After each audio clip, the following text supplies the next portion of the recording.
starting now. Welcome back, everybody, to another game inside the world of Orland here on the D&D Haven D&D Discord server. Welcome. I am Jeb, the Dungeon Master for this evening, and tonight we have a very special game as we have a one-shot game featuring characters who have earned the status of veteran NPCs inside of the server after having completed games before. The players for tonight, we have Bree playing the Princess Bry, Hello. Dutchy playing the feisty fairy Ariel.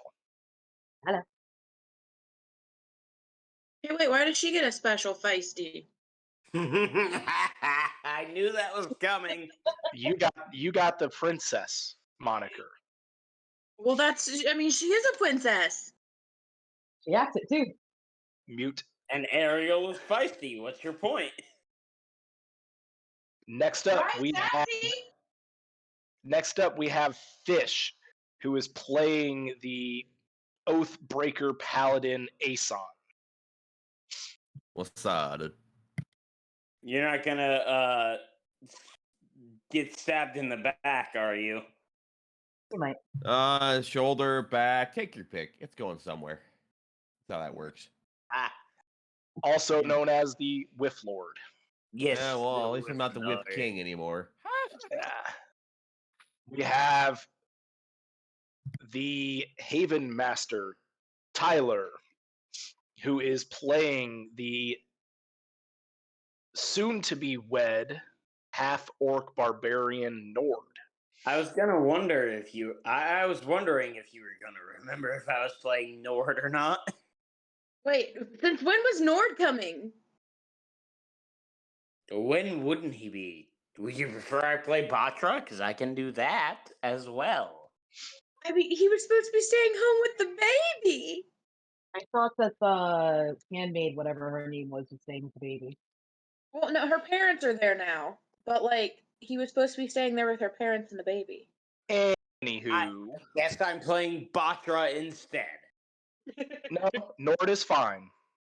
There we go. DM ruling. The plan. Eat it, Bree. And last but not least, we have the mad scientist, Tormy, playing a new character. The only character inside this setting that actually has not been played in a previous game, as he is playing the Brotherhood Master, Bastis Nox. Ooh. Hello, everyone. Who the fuck are you and why are you here? We'll get there. Who are you and why are you here and why do you look so handsome? Also playing in tonight's game, we have Fenris, who will be joining us in a little bit, who is playing his character, his namesake, Fenris. Hey, Speaking of the devil and he shall appear. As Speaking of if the devil. on cue. You were just introduced, Mr. Fenris. Huh? You were just introduced. We just Okay. introduced you to the stream. Hi. Recording, but yes. Heyo. As I mentioned, Mr. we Devil and he shall appear. That's exactly what happened. Oi. Can't As help it. Your mentioned, demon start. Your we demon have a summoning very work. special one-shot adventure tonight featuring these characters. And as I would like to, before we get going, I would also like to remind my players to let's try and keep table talk to a minimum and stay in character for this so we can make this run as smoothly as we can tonight. Of course. We'll do our best. As we get going here, the group finds themselves in the kingdom of Althesi. You all have been summoned by Alexander, to get way on this mission to save King Rhybran. You all find yourselves inside the council chamber. Alex has given you guys the information that you received in the last time. To summarize, you guys will be venturing to the mysterious Isle of Iara as you guys search for a fabled artifact known as Iara's Mortar.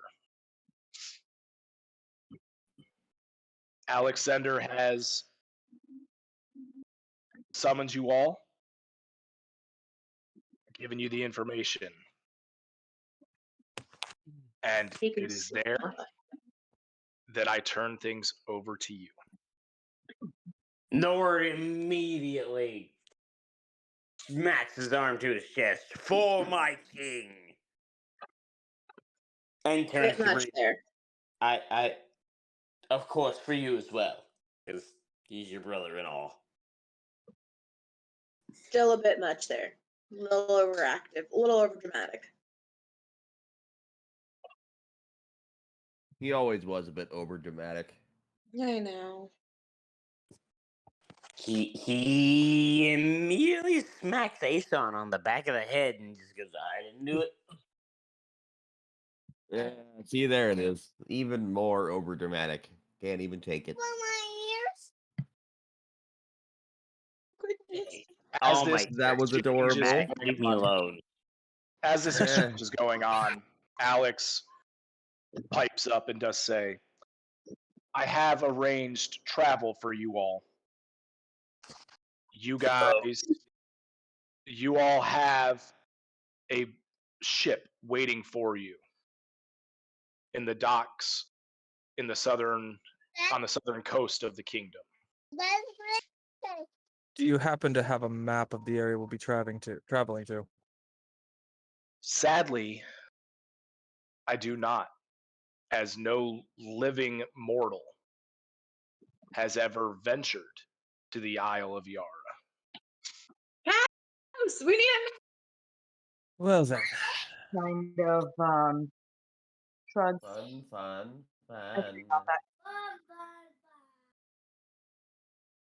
Fun.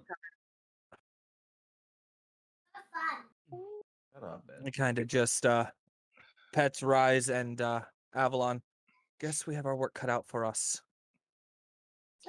Nord laughs in his boisterous manner like he normally does. Well, shall we be going? Indeed, you should. Captain Rivermane is awaiting you at the docks in Yulari. The Isle is off the coast of Loomlurch. It would be best to venture there before the Isle disappears again. disappears. So, it's been a while since we had the discussion about the information. The Isle of Iara is a vanishing isle. Great. So it could disappear while we're on it. Nord Yes. just looks to Brian and says, it'll be fine. Yeah. We'll survive. Can I still leave him here?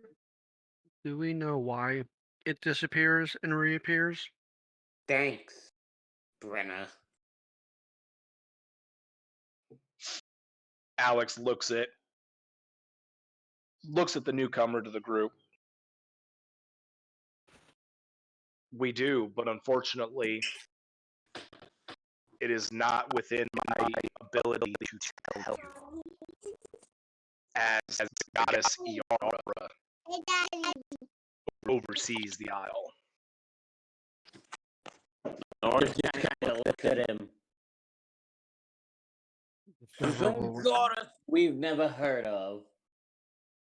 forbids you from telling us why said isle disappears. Grow some balls, man. Discoverable within.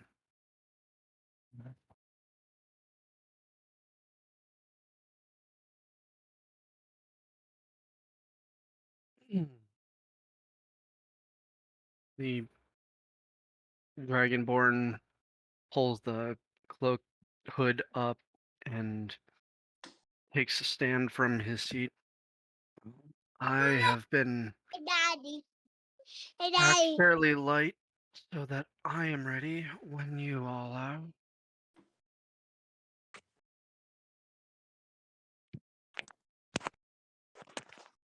Let's get this over with. Nord says as he's, packing his axe and his great sword and all manner of weapons on his back.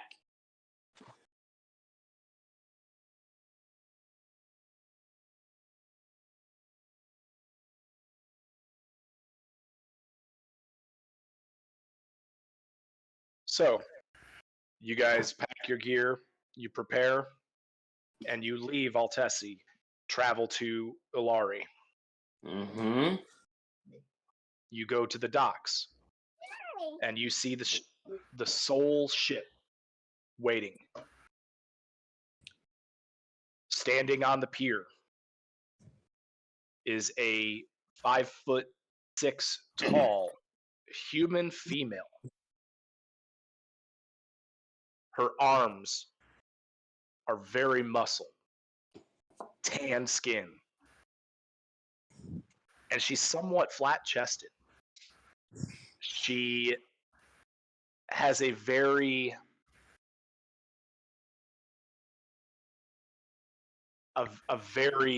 masculine look to her. What did you say her name was? Captain, I didn't say what her name was, but the captain's name is Rivermane. That's where I was going for, sorry. Ariel is going to fly up, land on her shoulder, and be like, "You the captain of this ship?" She looks at the little ferry that lands on her. I? Name's Hetty Rivermane. Are you who the drow has contracted me to sail with? We sure are. Nord's gonna bob his head back and forth just a tad bit, and then he's gonna go, Riverlane! How are you? It's been a while. She gives Nord the stink eye. Indeed. Ariel's gonna go, watch out for that when he gets seasick. The last time I saw you, you left me in that inn. Alone. What can I say? Things happened. Ariel's gonna kind of grin. Ooh, I feel gossip was there. No comment. Well, This should be Oh, it should Lord. be an eventful ride. well, if this is all, Very so. I suggest you pack your things below deck. Let's set sail while the tide is with us. Nord immediately just starts grabbing everybody's things and taking them with him, Nope. moving them below deck. Yeah, you won't find anything from Fenris. It's all packed in his bag.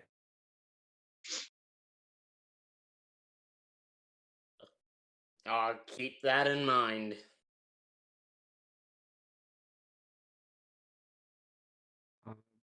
Bastus is just carrying around a backpack and a couple of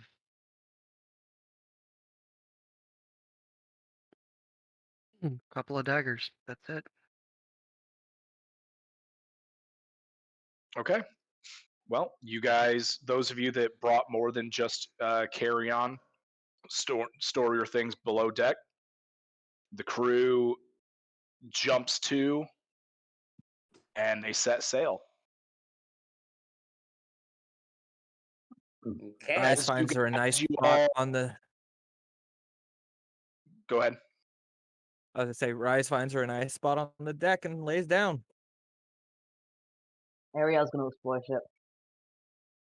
Open areas, not private areas. Aeson just stands by the side.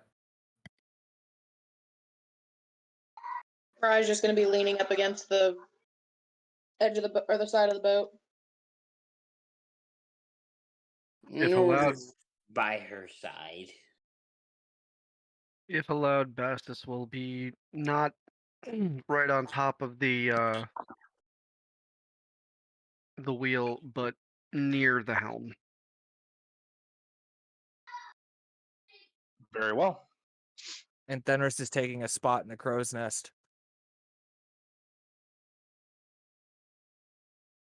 Okay. You all set sail. After 1 night and 2 days, you all come around the northwestern edge of the Isle of Loomlurch. And there you see a rather small looking island. Has a small mountainous crest in the center, covered in heavy, thick forest. The outer edges are beautiful white sand beach. Captain Rivermains casts the anchor and directs you all to one of the rowboats. This is where I stay. Good luck on whatever it is you're doing there. Nord's going to look at them. Huh. I didn't figure you for much of a coward. Last time we all went to the Isle.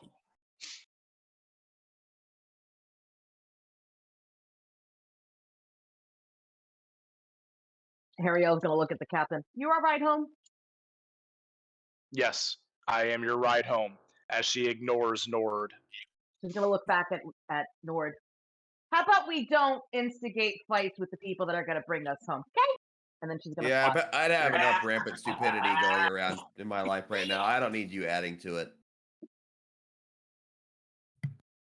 Nord just chuckles and smacks you on the shoulder.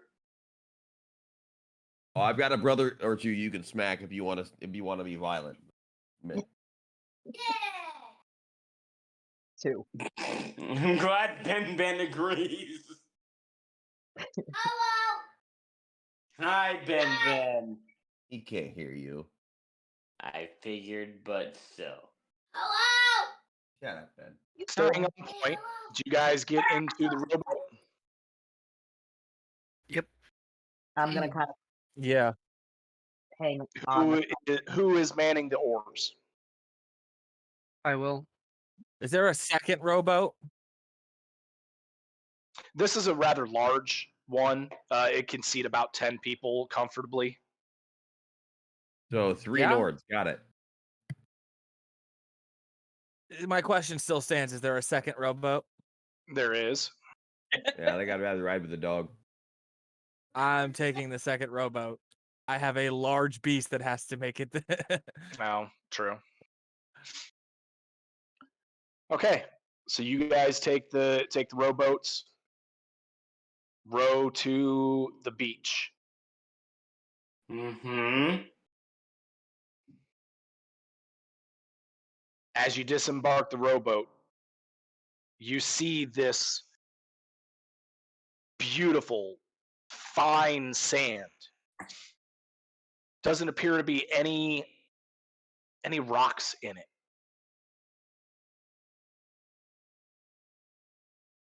You guys find a tree that you tie the boats up to. And off in the distance, standing solitary on the beach, you see a figure. Nord What's the figure look like? immediately pulls his axe.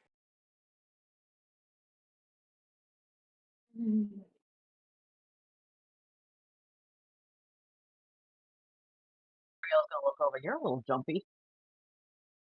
Just What's the pulls figure the- look like? They're about 200, 250 feet away. Can't quite make out too many details, but you can see long white hair and a diminutive stature.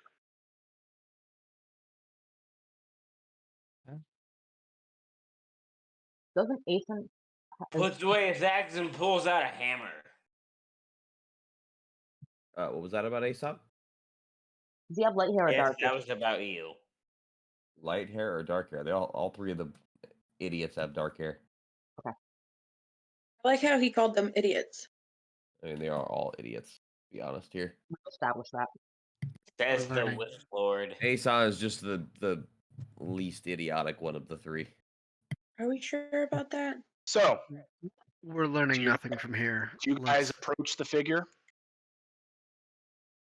Yeah. Yeah. Well, I do. I'm gonna activate Tireless. Give myself some temporary hit points. I'm gonna have my axe ready and raring to go. Okay. As you all approach Fenris, with you having probably the best eyesight of the group, Probably. you guys approach and you notice this figure appears to be female. She's standing with her feet in the water on the edge of the beach. The closer you get, you see her hair's not quite white, more of a silver color, long, Mhm. long and braided down to the middle of her back. You see a teal color for her skin. And as you get closer, she turns and she smiles warmly at you all. And you see a deep purple eyes, a radiant smile, and several fins on the sides of her ears and along her forearms.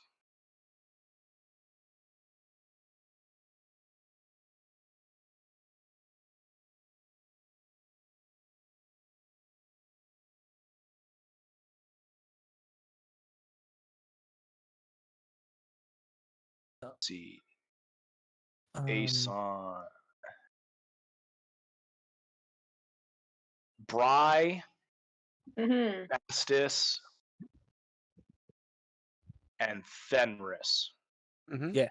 You all would immediately recognize this as a Triton. Okay. And she stands approximately 5 foot tall. Yeah, so she's a little shorter than I am. Greeting. Ariel probably would have recognized the species as well because she had worked with one. Okay.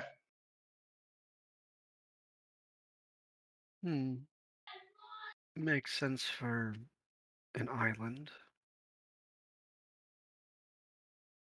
At this point, you guys are about 50 feet away. Nora's just like, "Ugh." By I'm the gonna- way, before we close the gap, should you hear my voice in your mind, don't freak out. I know many do. I'm Cool. going to turn to the newcomer and what is exactly your skill set? I come from the Brotherhood of Silvery Light. I'm one of the masters there. I am Add death and more death. their best foot forward for political matters and teaching.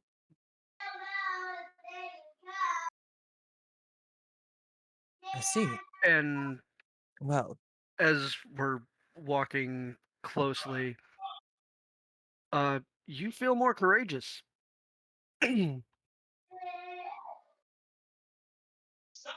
that's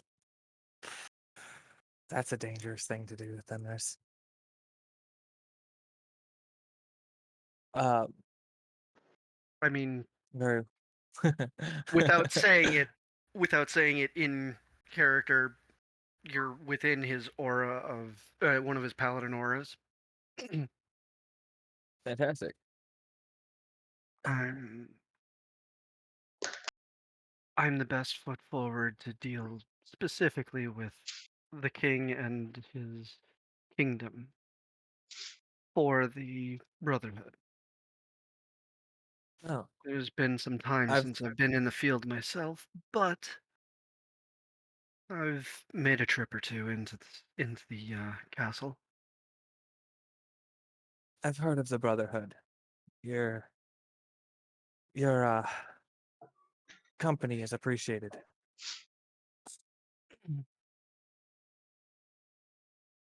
We're always there watching from the shadows to guard the light.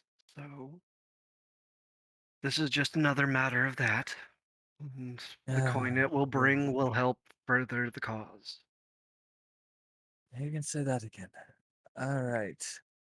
The Triton waves a hand to you all and waves.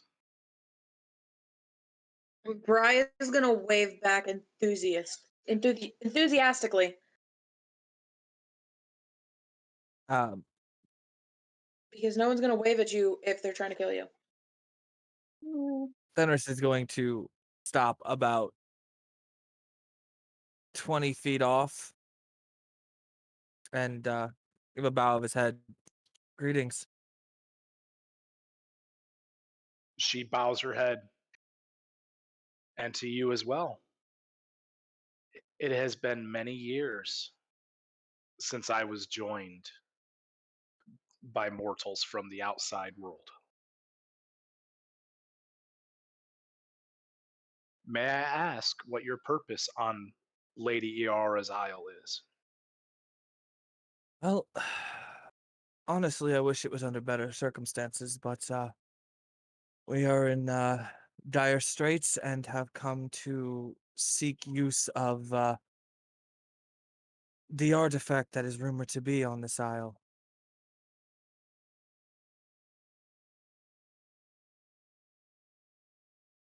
The artifact you seek is indeed at the center of the isle.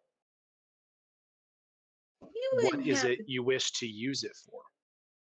to save my We brother. need to we need to create a remedy for a curse slash poison slash whatever it may be that is afflicting the king of Althesi. At this, you see her eyebrows burrow together and a frown come across her face. Explain these afflictions to me, please. For this remedy of time, I am just going to explain to her the stuff that Alex had explained to us. Gotcha. That is indeed disturbing.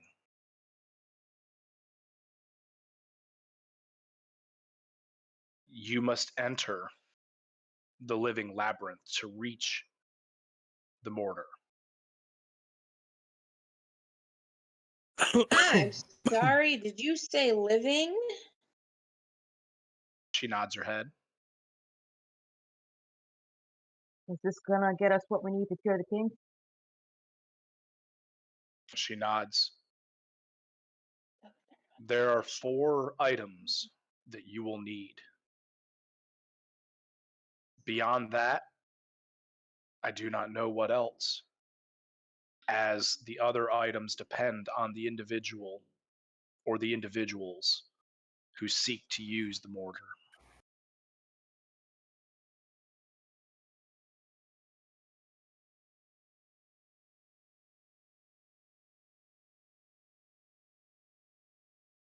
See, Is this one of those things where it knows your intent? You could say that. Hmm.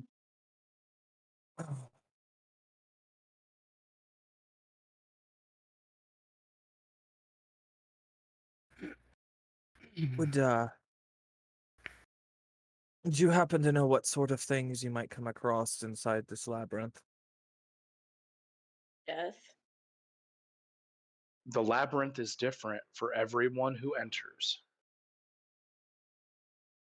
I I see. cannot say what you will face inside, as it may be completely different from the last mortals who entered.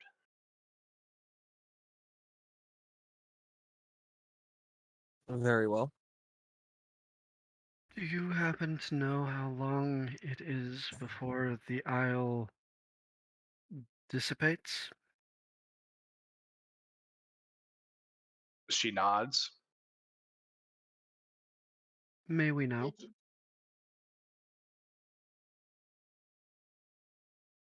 Lady Yara's Isle will move on by dawn tomorrow. Ew. And looks like we have a lot of ground to cover in a short amount of time. Guess we're not stopping for As he that. looks up to the sky and judges the time of day. It is about midday.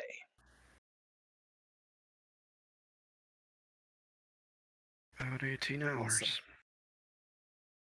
Awesome. Lovely. Sounds like a lot, but in reality, it's So a very short amount of essentially, time. 12 hours. 18 or 20. 18.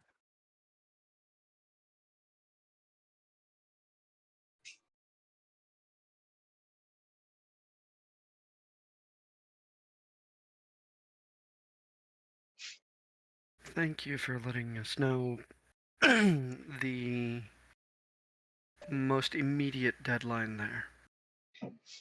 She nods. You will find the entrance to the labyrinth up the hill into the forest, and she points to a small, what looks to be almost a game trail. Now that should be easy to follow.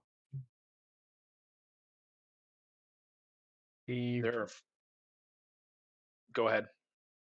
There's a smile that stretches across Knox's face. You are not wrong. Should be fairly simple between us.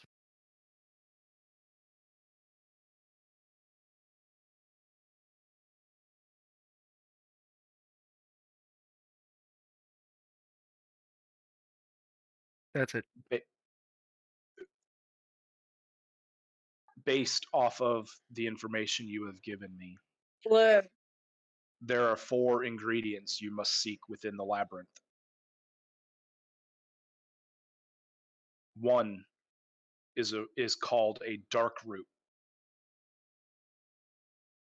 It's a magical plant split between the darkness of the Shadowfell and the light of this world.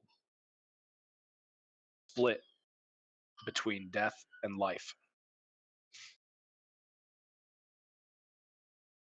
Any idea where that might be found? Area-wise? It varies with every iteration of the labyrinth. However, it's often protected by the undead, who seem to be drawn Peel to it. away.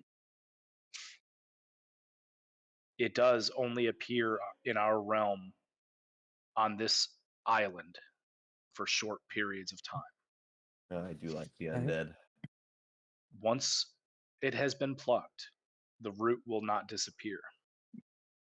However, if the entire root has not been dug out, it will wither away and dissolve to shadow.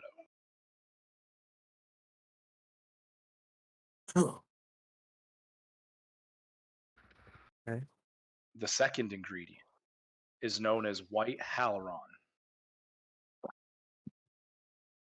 It only appears for 1 minute on the island, near pools whose water has been blessed.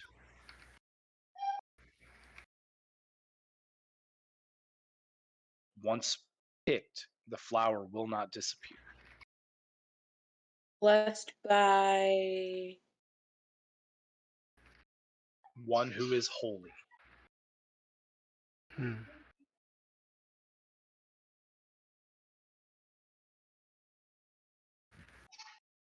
The third,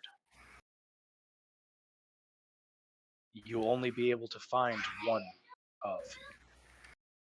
You must search for the widow tree found inside the labyrinth. You will need the leaves from the tree.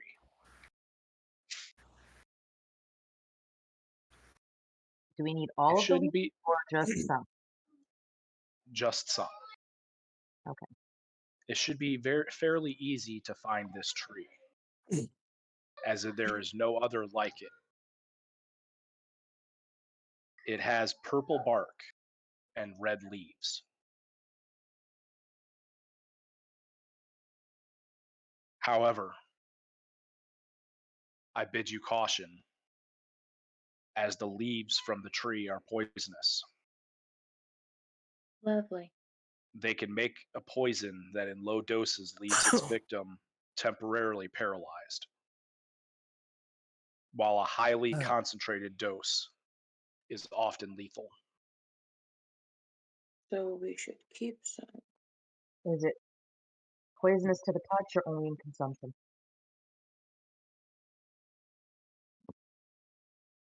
Poisonous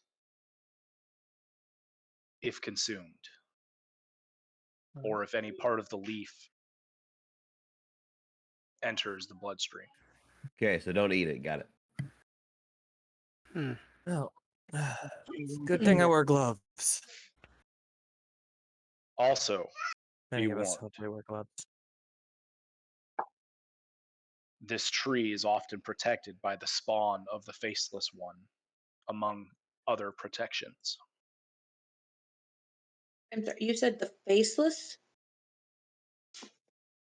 She nods. Faceless One. Good to know. The last ingredient you will require is the magical plant Aurelia.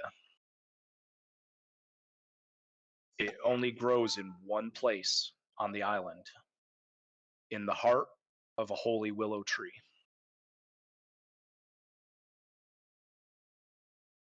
Its existence is tied to the tree around it, Sad. and picking the plant leads to the demise of its surrounding nature. It is by far the most precious plant on the entire island. Once picked, the island will begin to go on. Hmm. So I guess that's what we're going to be collecting. That will be the last one.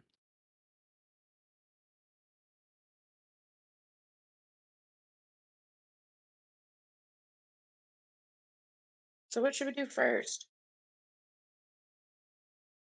Well, first off, I suggest we make our way into the labyrinth, and while we move, make a bit of a note of where we've traversed and where we haven't. Ariel's going to look back to the Triton and any suggestions that you might give us as to things that we should keep watch for and what we should not.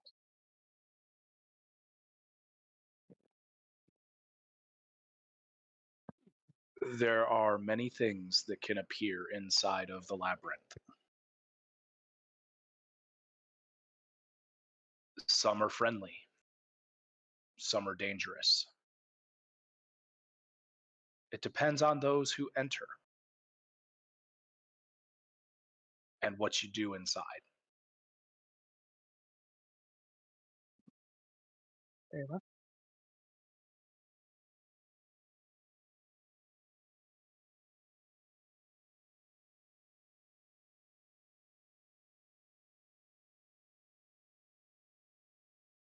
I bid you all good luck. The last mortals who entered the labyrinth, I Died. never saw again. Died. So Ariel's going to reach into her bag of holding and look at the group and say, well, since we're going into this and it doesn't seem like it's going to exactly be easy, she is going to give each of them a greater healing potion. There's how many people? Just as a point, Aeson has 14 that he's been sitting on since he was in last played. Okay, so he doesn't need one. There's seven party members total. Okay. So Aeson doesn't I'm need sorry, one. six total. Six total. You said a healing of greater? Or Wait, hold on. Does anyone else have an influx of greater healing? I've got 3. I've got 6 and I have a superior. Okay. Tyler? Aren't you just special? I am. Thank you. If I remember right, Nord has nothing. Perks of being Because royalty. it's Nord. Give me a sec. Let me double check. Tormy? I've got none. So what we're going to do is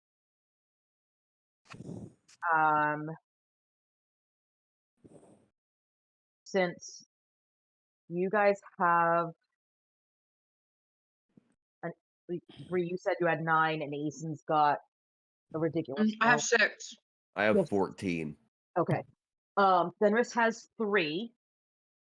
So out of that 9, I think we'll do Fenris can take 1. Okay. And then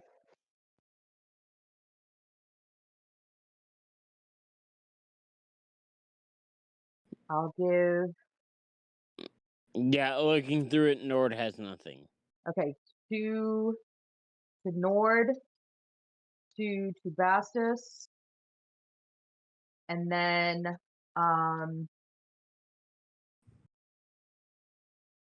2, 6, 7. Ariel will give. All right, so 3 to Bastus, 3 to Nord. Noriel will keep. Ariel will keep 2. 1 to Fenris. That's the 9. And then she's also going to pull out some basic healing potions, and each of us will get 2.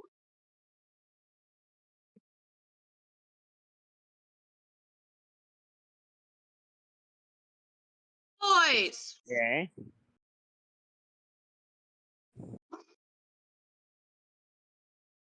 My thanks. Adding it now, and then she's gonna hold the superior healing potion depending on who needs it at any point. That's who will get it. The first person who's actually gonna need the superior. Mark. Tormy, Yes. your character will get my 2 standard potions. I have 7 on Fenris. Okay. Along with the ability to heal if need be.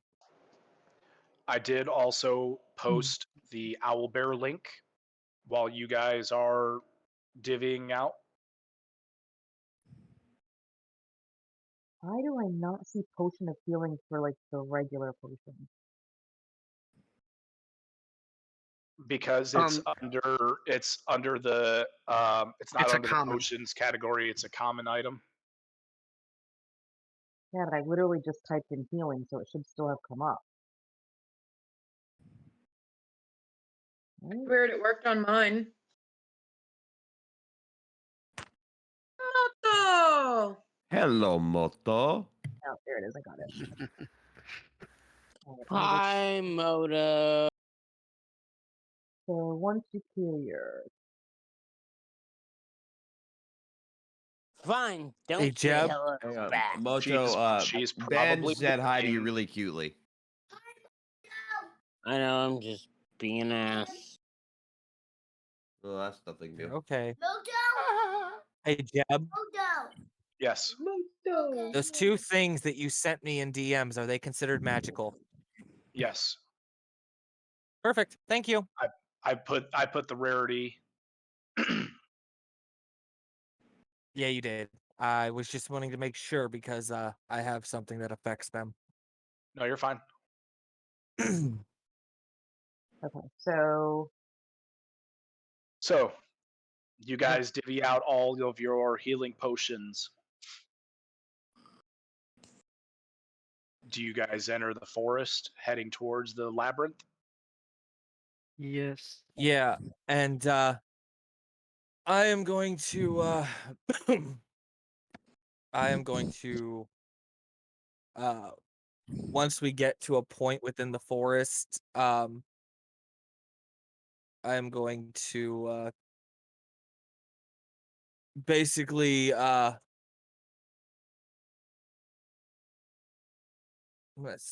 think I'm going to keep my head on a swivel and basically looking for not only the entrance to the labyrinth but anything else. But I'm going to stealth when I get a chance.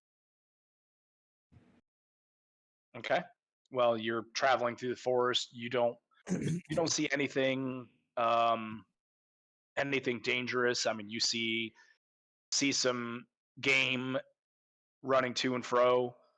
You hear birds chirping in the distance. You guys start climbing the elevation of the island, and after 2 hours,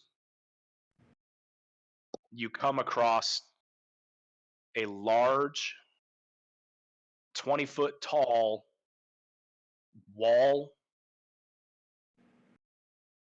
of vegetation.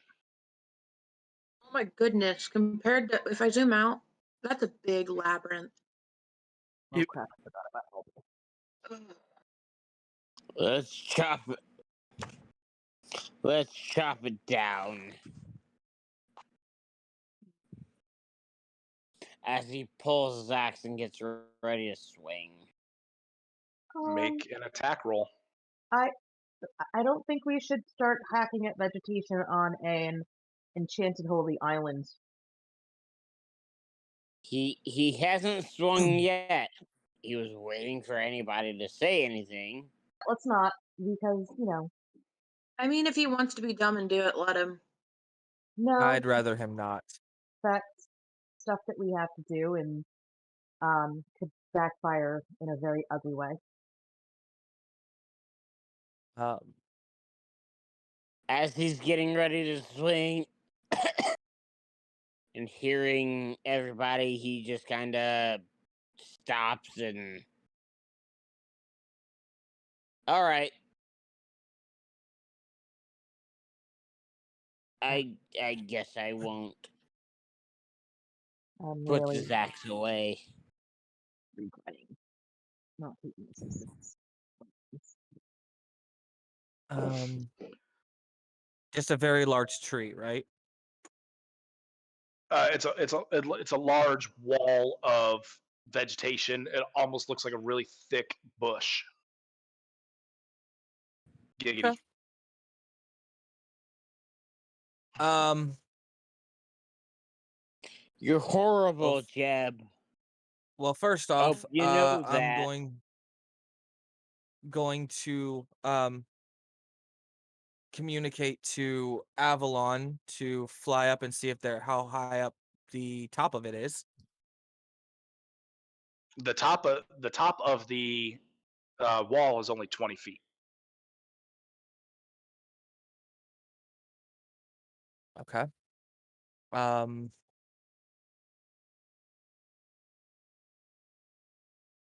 Okay. Looks like we can either I have an idea for us to get through. It's about 20 feet over the top if we wanted to try that option. I do have the ability to talk to plants. Pulls his axe again. I say we just start chopping. I say How we about you stand back? Why don't we let the guy that can talk to plants is try talking first? float over them and just kind of put out her hands and whisper softly. And there's going to be just a slight heat around them as shadows form. And swirl. Fine. Steps back, axe in hand. What are you doing, Dutchy? Pass without a trace. Okay. So you don't know. I missed the start of that. So kind of like there's shadows and silence, that just kind of starts to surround them, but not menacing. And then she's gonna float back down. Carry on. Saved me from having to use that trick. Fenris is going to Avalon comes back down, lands on his shoulder, and he is going to use a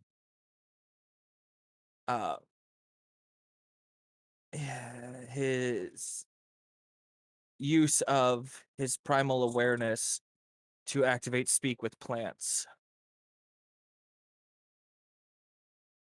as okay. he closes the distance to the wall of foliage.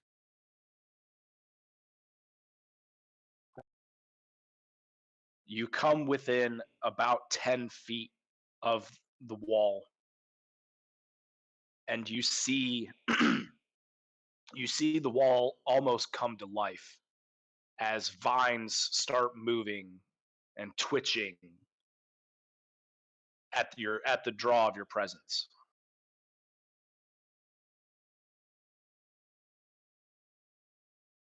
Let me tell you, these aren't family plants.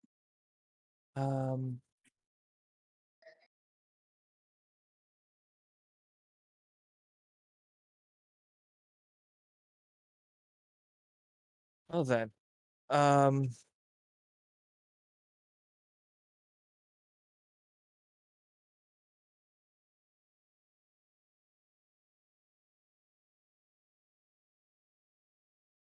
yeah, I'm just, if I move closer, do they move further? As you move a little bit closer, you notice that the vines begin to reach out to you as they are beginning to coil. You can see the tension. Well, that's concerning. Okay. Yeah, we're casting. Yeah, we're using that. So we're using speak with plants. And so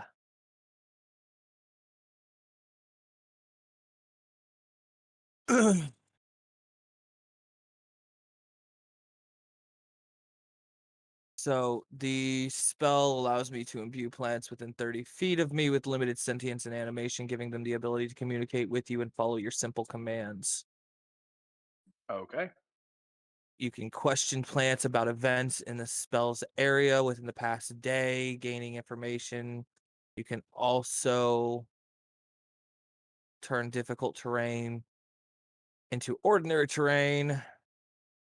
Plants, let's see.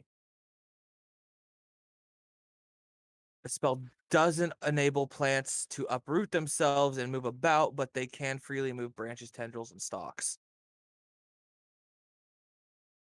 If that doesn't work, I have a spell that might help. Okay. So as they reach out, start to coil and stuff, he's just like,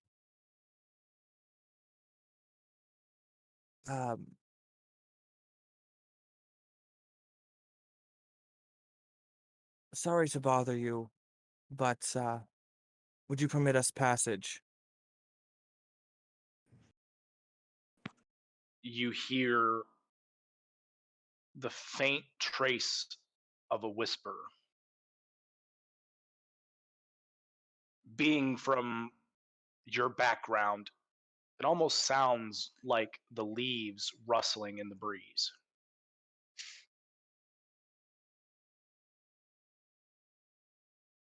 Must enter, lest you be left behind. And then you see the vines coil in the direction of Nord. Do not disturb us. No, we don't plan to disturb you in that manner. Would you, we plan to enter, would you, make a path for us? You see the bush wall spread, showing an opening approximately 5 foot wide and 7 foot tall. He's the bush Looks- whisperer. Looks back to the group. Oh, Giggity. looks like we Damn have our it. way in. Yep. You did it, bush whisperer. Well, that's a new one. That's gonna be what you're called the whole time. Usually it's my wife that talks to plants. Now it's your turn. Yeah, apparently so. All right.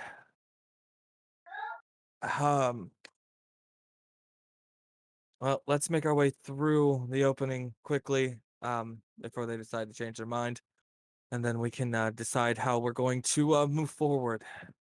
Bri is right behind him. Let's go. Aeson follows. Follow up from. Actually, I'll follow up from the back. You've got a good set of eyes. I've got a good set of eyes. The middle. Everything in between. Sounds perfect. Ariel's floating in the middle just to kind of a little above the group.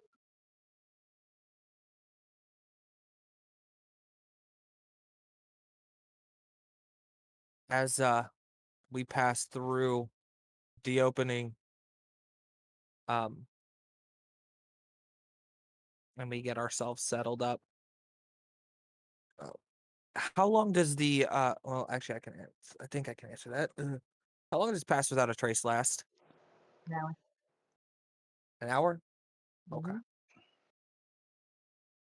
Before you go any further, Fenris, as you all pass the threshold of the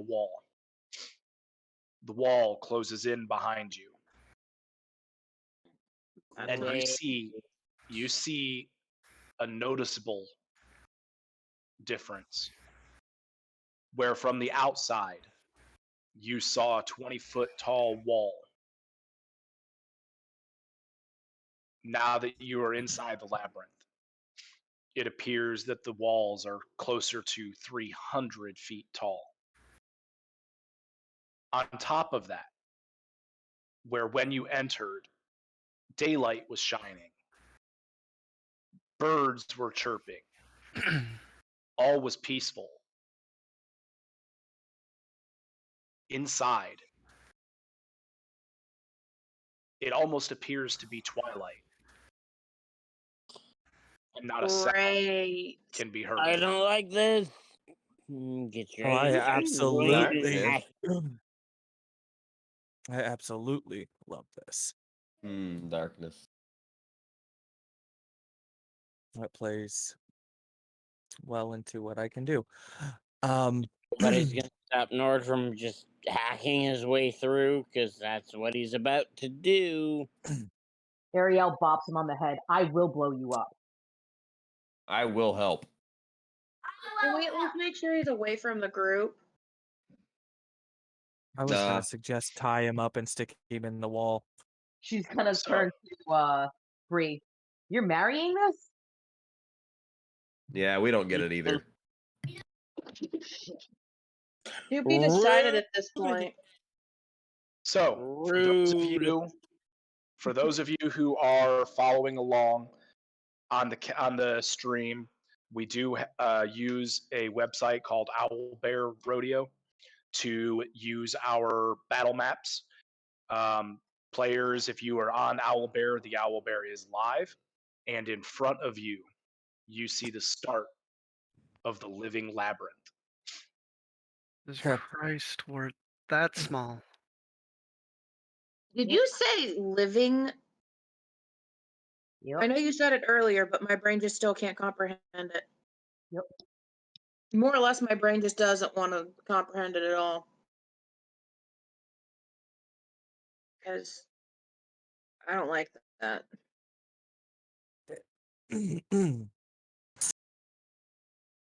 Okay.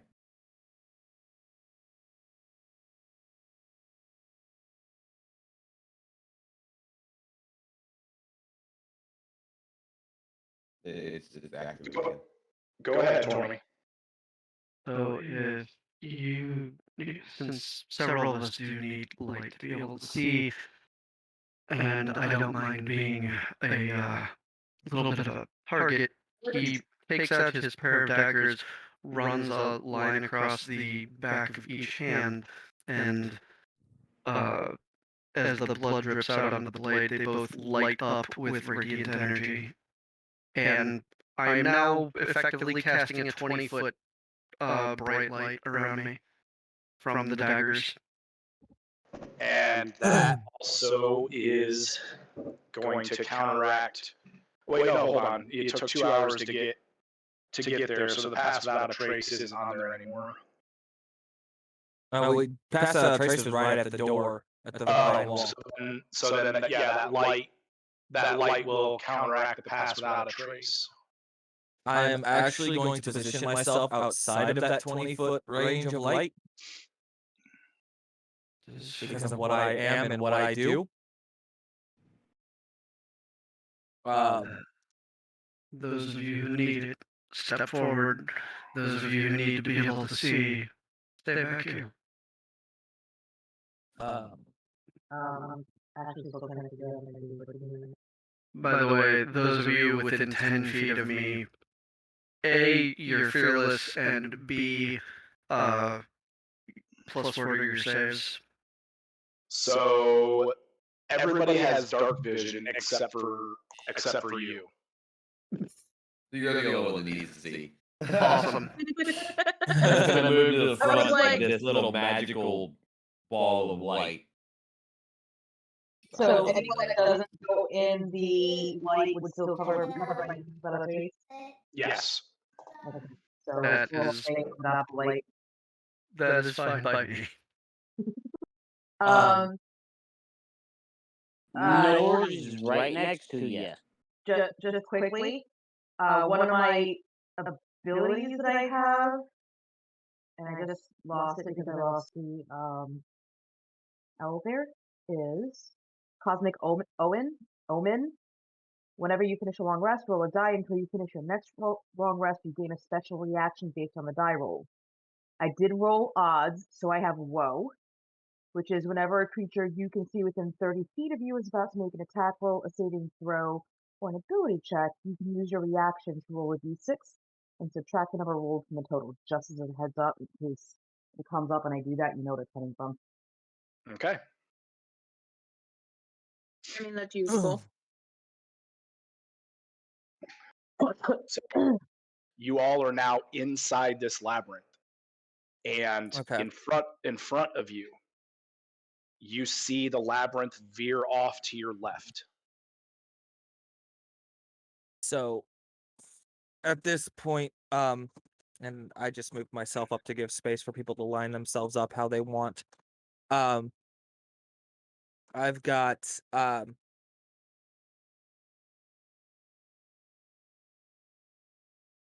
90 feet of dark vision, and I'm going to let's see.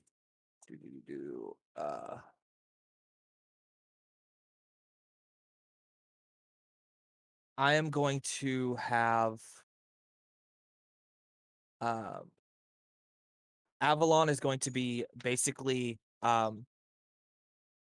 near where Ariel is, just to be a second pair of eyes around the entirety of the group while we move forward.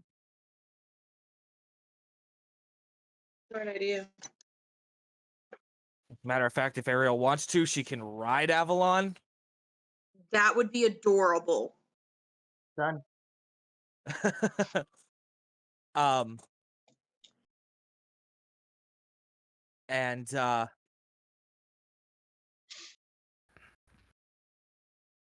there is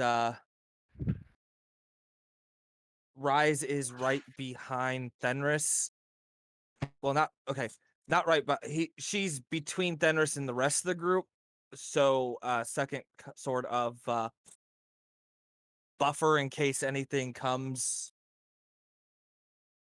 threatening. But I'm going to put Fenris about 10 feet in front, stealthing, and just eyes to the path and everything around them, taking in any sort of iconography. The labyrinth walls, are they the same as what we're seeing on the map? They're made of like foliage and shit. Are they covered in foliage and stuff? Yes. Okay. So I'm basically checking for traps. I'm checking for any sort of markers. Anything that could be potentially useful in figuring out our way through this labyrinth. So on the map, I left the ground as brown because when I was creating the map, any other color, it was hard to distinguish where the walls were. The ground that you're standing on is soft. Very much feels like moss. It has a little bit of give with each step. Okay. That's creepy. It's not quite wet. Like it doesn't slosh when you step, but the moss does muffle your steps. Very, very soft and forgiving. I don't think that's going to help the Clink Master over here. As you're progressing through, you do not see any markers or any signs of trouble or anything from where you are at right now, Fenris. Okay. And that could have been whatever. Just so it's out there for you, Jeb, as the DM. That is a 30 on stealth for Okay. him. Because you guys are treading carefully and pass without a trace is up. Any of you wishing to try to stealth, you may. Pass without a Oh, trace. Pass without a trace does give you a plus 10. Mhm. Okay, so my stealth is actually 40. Sorry. I don't think fucking- that makes that big of a difference. I got a No, 22. probably not. How's that going to work with Avalon? What do you mean? Does my stealth cat cover Avalon? If you are riding Avalon, your stealth would not cover Avalon. Fenris would have to make a roll using Avalon's stealth ability. Yep, and that's fine because Avalon got a 12 on the dice. She's got a, because of my bonuses and being what she is. Yeah, that's a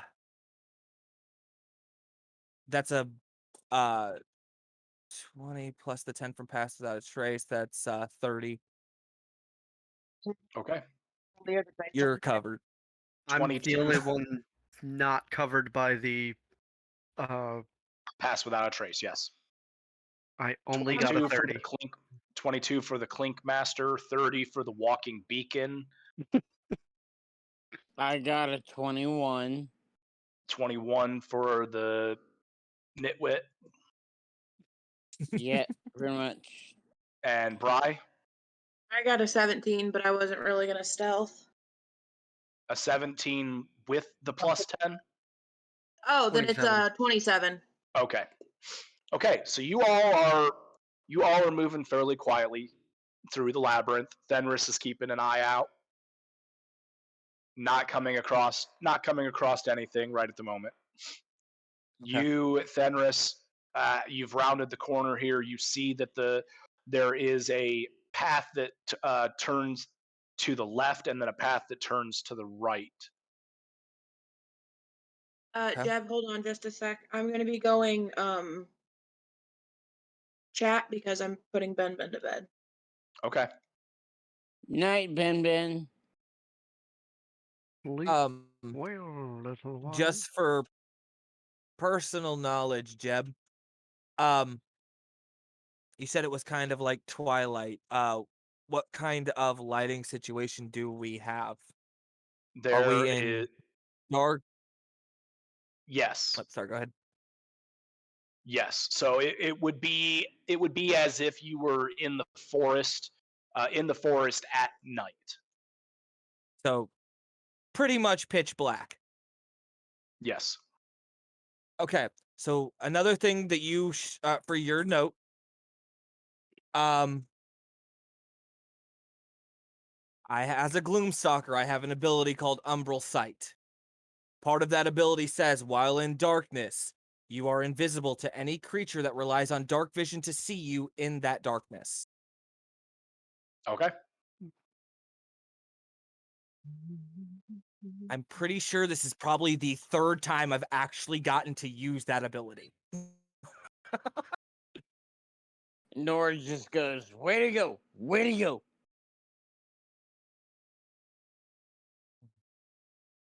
Okay. Well, you round the corner. Yep. And you see the path winding around to the right.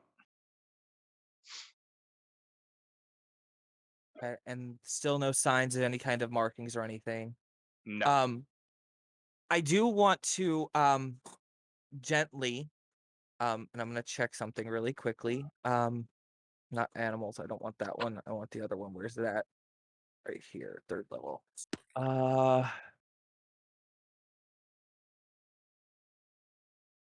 Very gently, I want to inspect the wall of the labyrinth. To see if it's complete foliage or if it's just covering like stone wall or something. The closer you get to the wall, the more you see what you were seeing on the outside. The vines begin to twitch and coil and prepare to defend itself. Okay. Well, then I am going to not get any closer. Just so you all are aware, the walls of this place are very similar to the entrance to this place. There seems to be as was informed about, a living sentience to the walls of the structure of this labyrinth.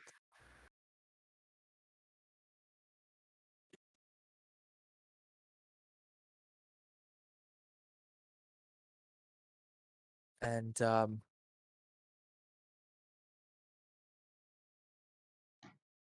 I'm assuming everybody's following up. Pretty much in the same formation. Yeah. So formation then would be Fenris leading, Rise behind him, Bry, Ace, probably Aeson, followed by Bry, Avalon slash Ariel are above your guys' heads, and then Bastus and Nord bringing up the rear, staying outside of the 20-foot range of Bastus's light from his daggers. Yeah. Dagger light. Which I'm assuming doesn't penetrate the walls of the labyrinth. It does not. Right. Okay. Then I'm just going to, as everybody moves forward, Rise knows to stay within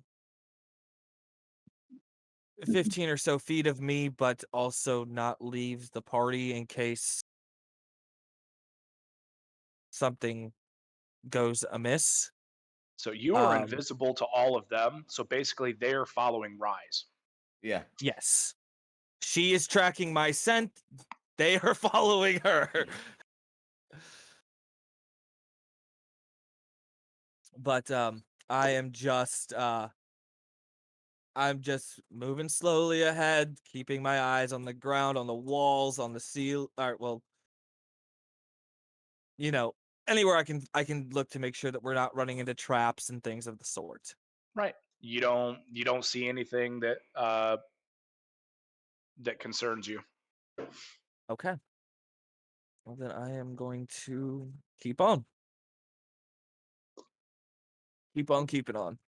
Would like to also point out, since we've got light at the back of the group, I'm gonna passively be investigating for anything that is not noticeable in the standard grayscale of dark vision. Okay. You see that the walls are a deep green, and the moss like ground is almost black. It's a deep hunter green. Okay. Fenris, you come across the turn, and you see that the labyrinth turns back to the left. Okay. All right. Well, staying up with staying up with the times, pretty much. Just Okay. moving everybody up. You move around the close. corner.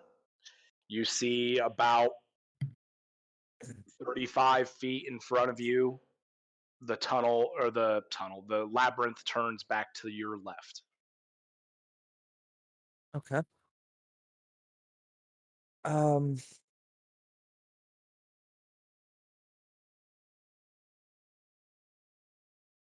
Let's see. Oh, yeah. We are. Let's do this.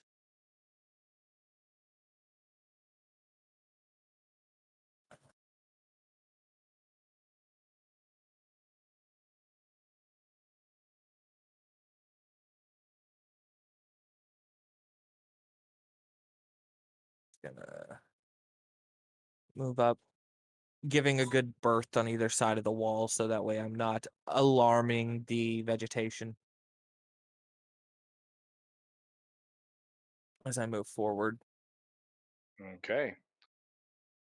Up ahead, you see another right-hand turn. Okay.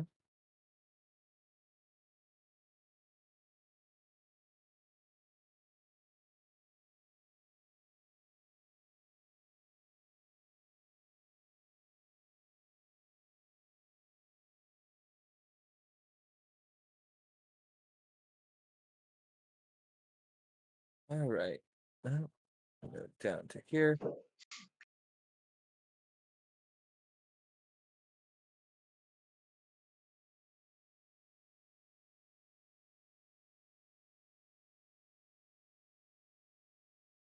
You see the right-hand turn almost immediately turns into a left-hand turn. Okay.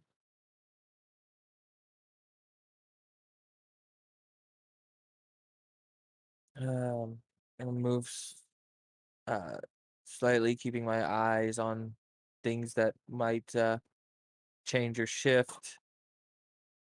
Still keeping close watch on everything. Okay. You see, from your perspective, poking your head around this turn, you see what appears to be the first potential fork in the labyrinth.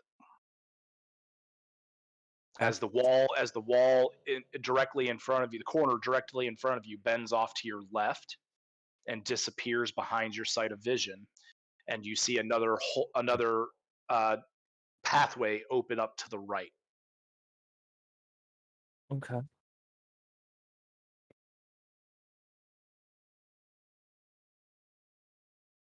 Um.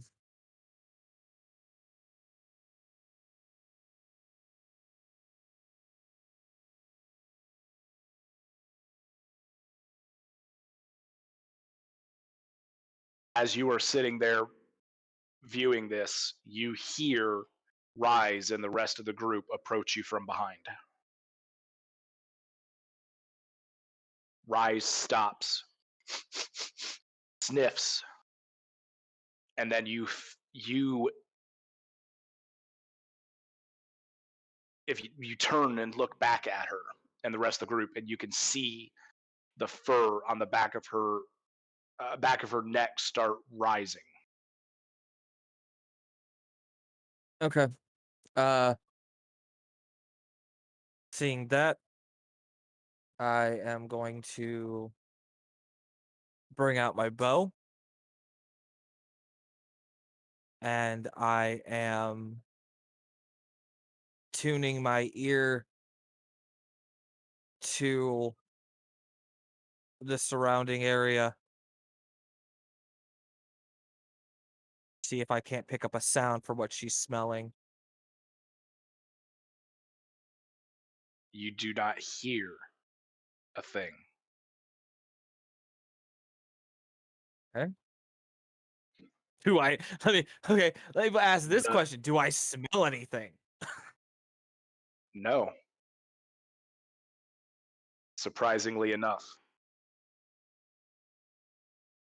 The labyrinth almost has a eerie presence to it.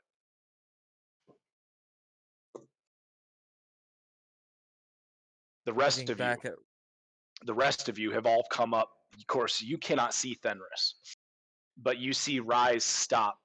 You see her head lift into the air, her nose sniff, and then you also see the fur on her back raise. Except for Bastis and Nord, who are bringing up the rear. Can I see anything from the um, height? Can you see anything from what? The height that I'm at. You're about 10 feet off the ground. Okay. So from where you were at, no, because the walls stretch hundreds of feet above you.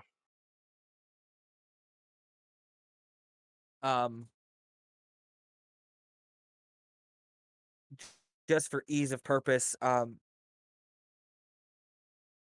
Avalon knows to if Ariel wants to move, Avalon will move where Ariel wants to go. There's enough familiarity between Avalon and Ariel, so Very much so. So what I'm going to do is I'm going to turn back and look at Rise. What is it? And as actually, as I turn back to look at her before I say that, he whispers something um in Sylvan and follows it with drawing a small sigil in the air, casting speak with animals, and then asks her the question.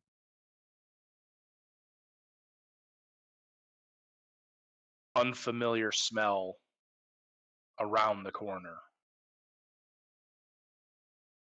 Danger ahead.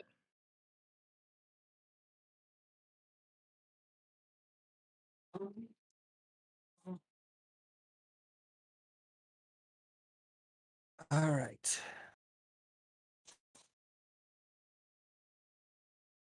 Which corner do you smell it coming from?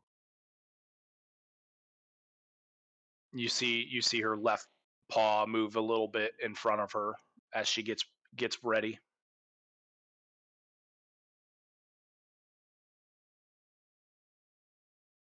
All right. Same as any other time. Keep them safe.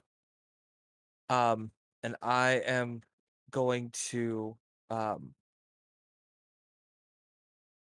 relay to the rest of the group who can't understand Rise that she is sensing danger.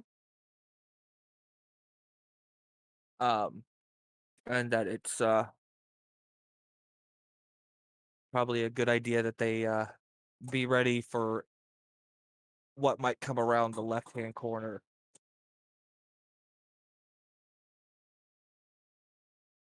So I am going to feeling pretty decently confident in my ability to hide. I am going to move to the corner where she pointed and just kind of quietly peek my head around to see if I can spot what she's smelling. Okay. Oh, Jeb, be aware, Brenna is now on text. Yes. She said that. Yeah. Because I'm on Owlbear, I will have to rely on you guys to check that and She's pulling her and bow out. relay. Yep, pulling her bow out and readying it. Okay. Aeson's got his warhammers out. At the end of the path around the left-hand corner, you see a large winged creature with beautiful pale gold fur. This creature has the head of a humanoid female and is wearing a large, wide necklace in the shape with the shape of a circle in the middle. And it is just sitting there, staring directly at you. Well, that defeats the whole purpose of this. Um,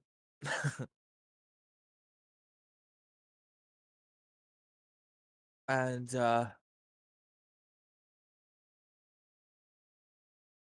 we are going to Make a perception check real quick.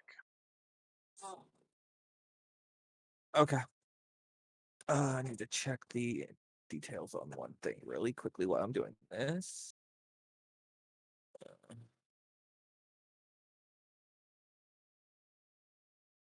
Yeah. Okay. Perfect. 31. You can tell that the lion-like creature is relaxed, casually laying on the ground, almost bored. You see no sign of aggression.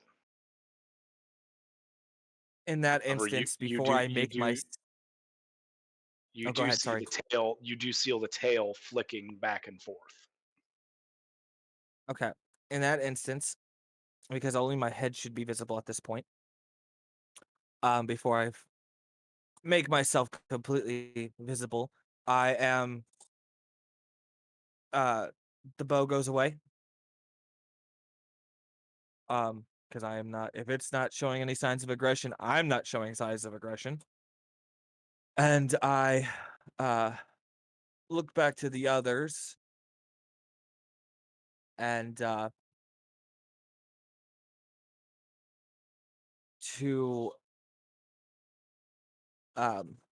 what kind of roll do you want me to make to see if I might recognize what kind of creature this is? Make a history check. Okay. That is a 16. You have an idea. You aren't entirely sure, but you've heard enough tales about sphinxes that you believe this may be one of them. You know enough about them to know that sphinxes are very rare in Orland. So I just kind of pull my head back, seeing as it knows where I was. Well, like I said, the bow goes away. And the others can't see me, but I basically move a little closer to them. And as I get closer, I stop near Rise and just kind of pet her and let her know that it's okay. It's not. I and as I'm talking, it's everybody can understand me at this point. Um, so it's pretty sure what's around that corner might be a sphinx. Not 100% sure, but it's not showing signs of aggression. Looks more bored than anything. I don't think we need to go in weapons blazing at the moment. Looks down at We flaming daggers. we might be able to do this without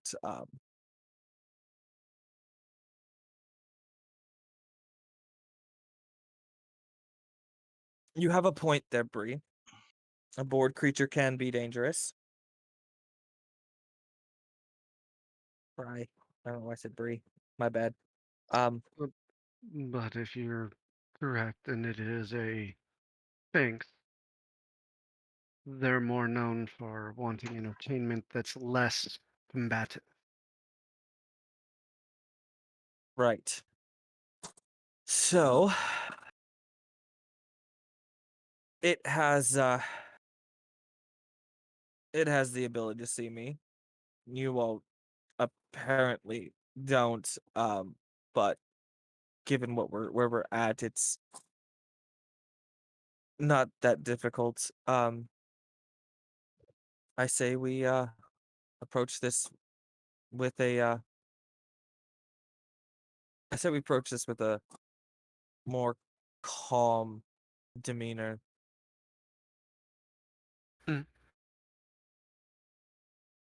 So after Ariel relaying that to look to Nord. after he relays that information to the group, um, he will move back to the corner and actually out and around to the opening. Um,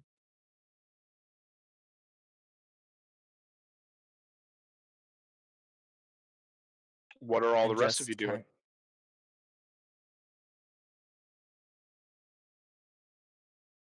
I'm just going to and I'll put kind of not quite kind of a slightly bowed head and respect.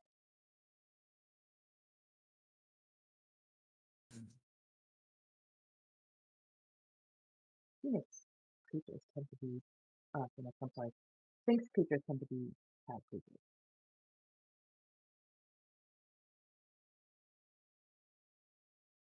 that is so Bri ends up putting her arrow away but holds her bow. Aeson lowers his warhammers.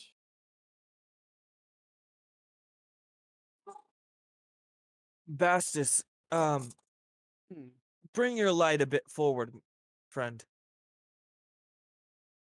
At Oh, this moment, it's not Hummer, necessarily he important. reverses the grips so that the light just kind of basks below instead of is just spraying up and comes up to where he heard Fenris.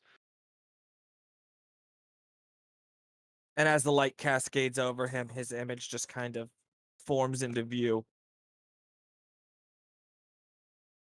for the rest of the party, seeing as the Sphinx can already see him. Your sight's a But bitch. now, yep, that's okay. Um, so now basically they are all in view of the Sphinx. And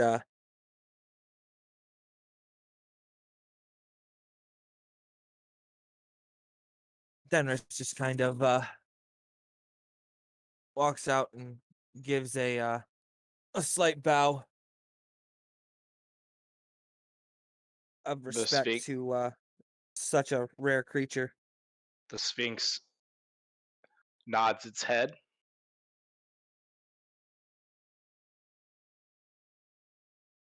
Might we approach? The Sphinx nods its head again. Okay, I'm gonna move forward. I'm gonna stop 10 feet from the Sphinx. Uh,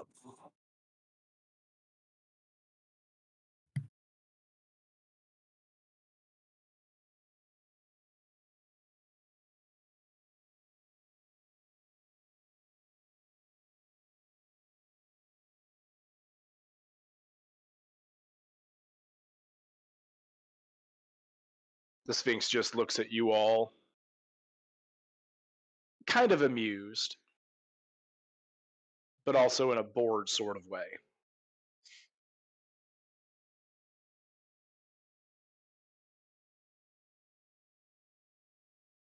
I assume you understand the common tongue. Do you communicate also? The Sphinx begins talking, and you hear a very sweet, melodic, womanly voice emanating from it. However, it speaks a language that you are unfamiliar with.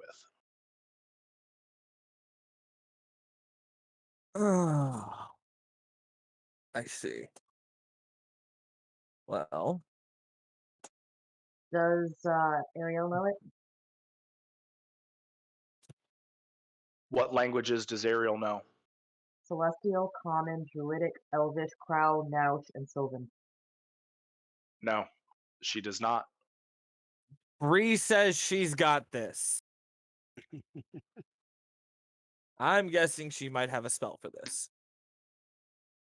Something, oh, I don't know, comprehending? I'm hoping.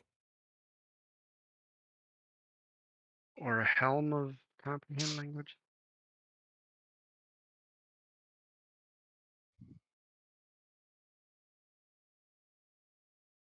Give me about 2 seconds. I do have a spell for this, actually. I have comprehend languages. Yeah. So I'm going to cast that, Okay. and I'm going to ask her to please repeat. Okay. She says to you in an almost singing voice, Ooh, I like her.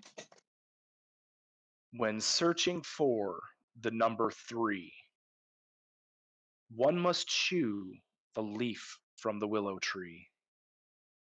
A warning to the one who chews. Once your task is complete, your journey is through. I relay that to the group and look at her and, is that a riddle?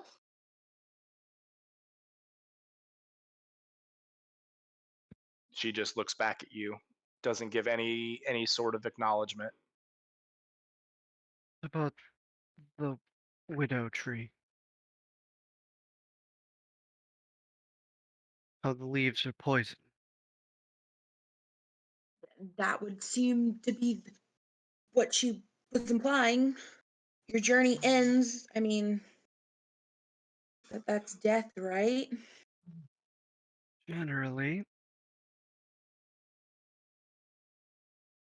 Now, I'm in the habit of putting those back in the ground that have escaped that, but yes. So when looking for the number 3, one must chew the leaves of the willow tree. I fucking hate riddles.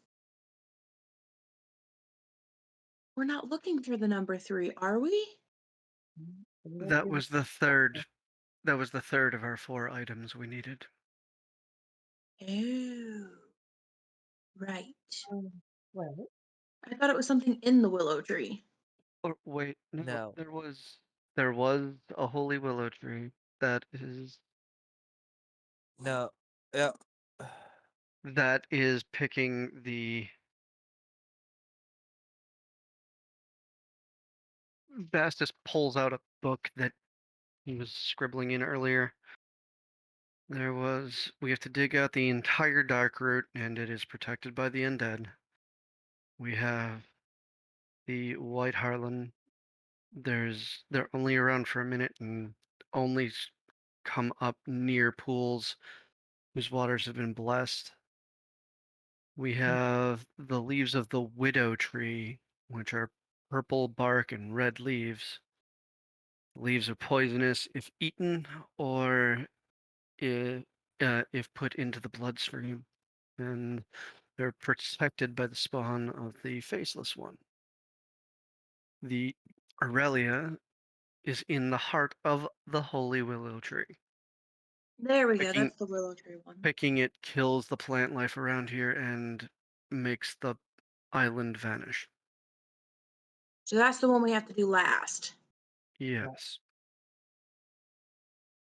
I am very Mm. confused by this riddle. We need to do 3 things in here and then find that. Which I'm assuming it would also be inside this. Possibly. Probably. I mean, everything else is going to be in here, so makes sense to just deduct that that one will be in here too.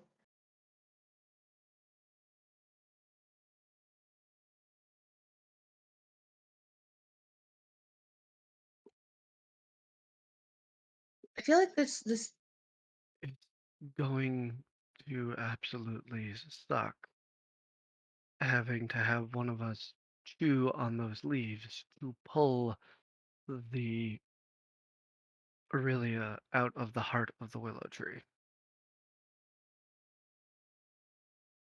Joe, does anybody have spell to save someone from dying? I mean, I do.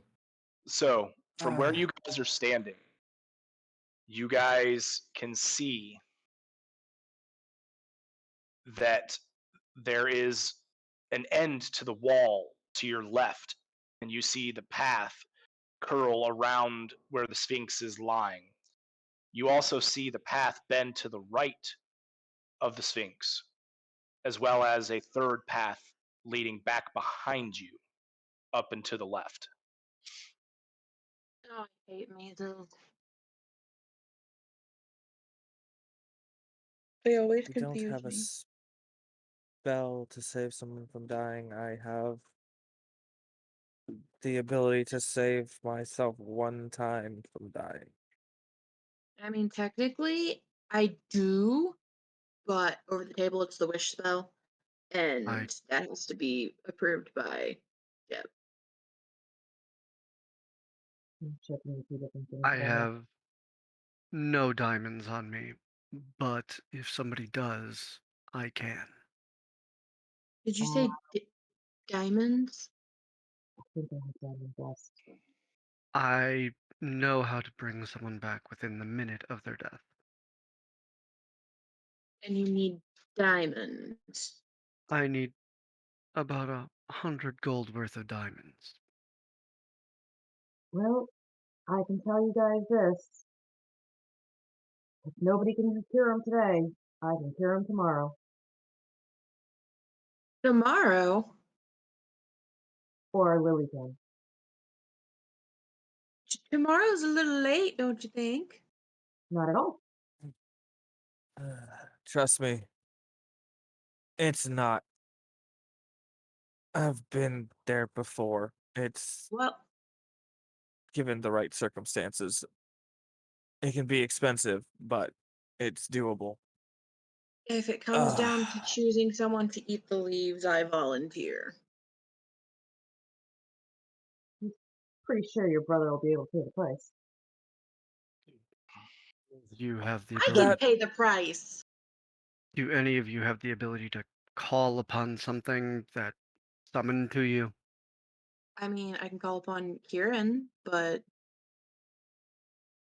As you guys are kind of- talking, the Sphinx begins to speak again. The labyrinth is large. Your time is short. A split you may need to resort. oh great! Oh, It's that saying we bitch did need- not just say we need to split up.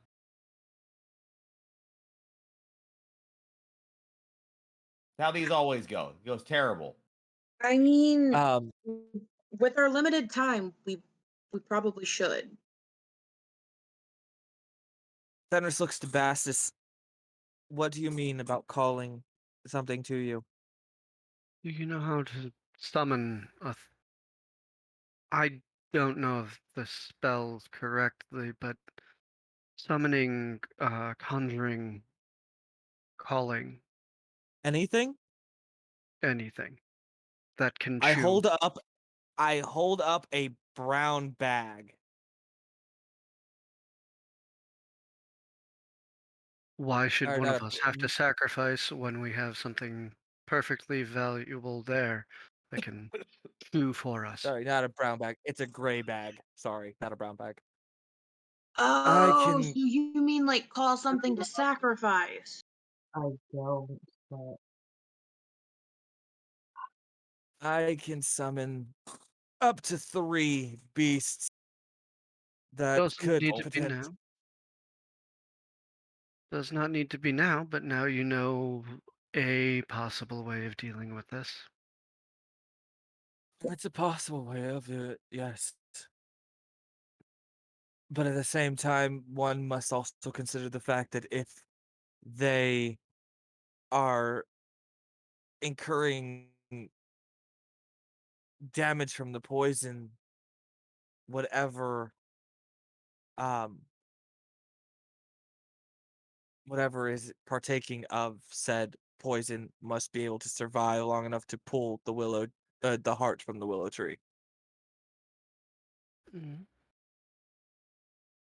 The But Sphinx I gets see up where you and begins walking down the pathway to its left, Bye. leaving you all standing there. All right. Bye, kitty. okay. Hold on. Where is my damn spell? Hold on, guys, before you. I can. That's okay. I'm not moving anywhere. I'm actually going to cast another spell or use another one of my abilities for my primal awareness. Um and it's this is gonna help hopefully, as long as it doesn't impede with anything Jeb's got planned, it's gonna help speed up this whole process.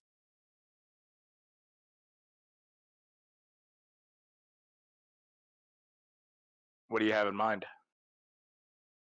So what happens is Thenner sits down with or he takes a moment and sits down on the ground and traces out in front of him a sigil speaking in celestial, and I am using my single use of the 5th level spell Commune with Nature. Which is where I was going. So Oh, were you? that's okay. Use it now. I'll use it on the next. Okay, mine doesn't use a spell slot. That was the only reason I had thought about it. Um, but Commune with Nature is casting time 1 minute. You briefly become one with nature and gain knowledge of the surrounding territory. In the outdoors, the spell gives you knowledge of the land within 300 miles of you. In caves or other natural underground settings, the radius is limited to 300 feet. The spell doesn't function if nature's been replaced with constructs, which obviously it hasn't been here. You instantly gain knowledge of up to 3 facts of your choice about any of the following subjects as they relate to the area: terrain and bodies of water, prevalent plants, minerals, animals, or people, powerful celestials, fae, fiends, elementals, or undead, influence from other planes of existence, and any sort of buildings. Okay. And which 3 facts are you choosing? So,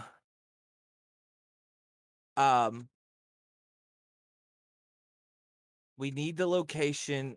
I can probably get the location of 3 of the 4 items. I am going to, one would be locating, the, any sort of, let's see here, I'm going to try to locate the,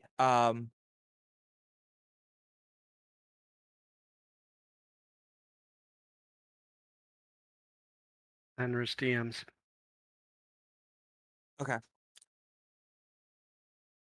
I am going to locate, choosing to locate as my first one would be bodies of water, which should Okay. cover uh, the White Hyaluron. Um, the second one is plants, um, more importantly, yes, the specific um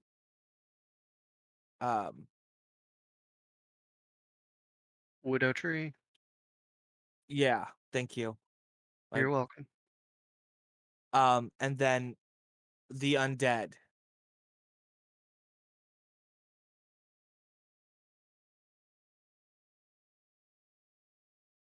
Okay.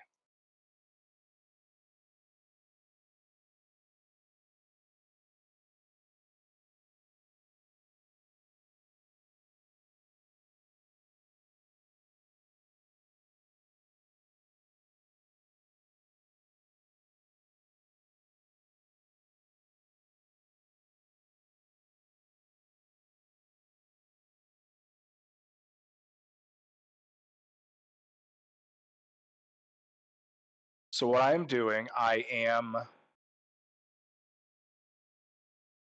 Spotlighting. spotlighting the things that you on the map, the things that you looked for.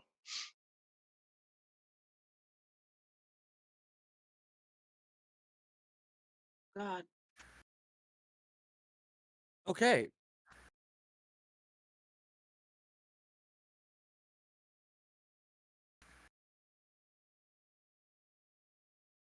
Oh. Oh. There's still more. Shit.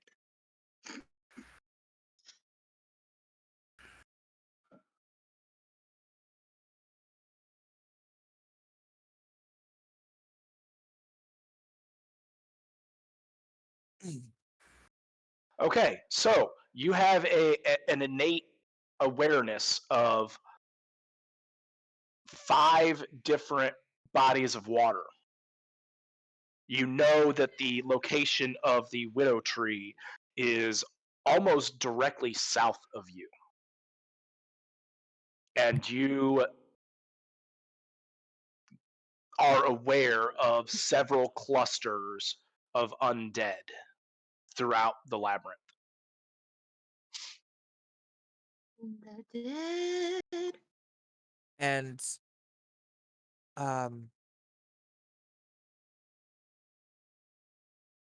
were we I'm trying to recall, but my brain, it's been a long day.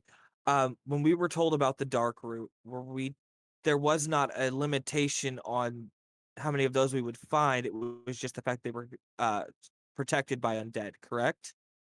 We need the entire route, otherwise it I know will we need the dissipate. that part I do remember. I just wasn't sure if there, because I know um How many plants are there? we'll only find the one tree, the one widow tree. Um, Obviously, there's probably only one of the Aurelia. Um, but were we told that there was a limited number of the dark root, or that they could? No. Okay. So, um, after the minute casting time and the knowledge hits him, um, he gets up, dusts himself off. Well, um, seems like the widow tree is almost directly south of us. There are 5 bodies of water, and from where he's standing, he points in their general directions, and as well as pointing out general directions for several groups of undead that he has sensed. I do not like the idea of it, but I do believe the Sphinx is correct. We are probably going to need to split up in order to take care of this and within the time frame that we have.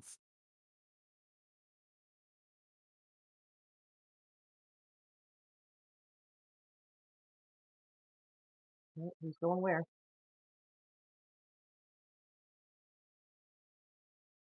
I think it would be best to split us up somewhat evenly. I mean, there Um, are technically 6 of us here, not including the lovely animals. but we want to make sure that we've got a good balance of abilities on each team. Exactly. Well, yes. Technically, Ariel, Bri, you are 2 casters.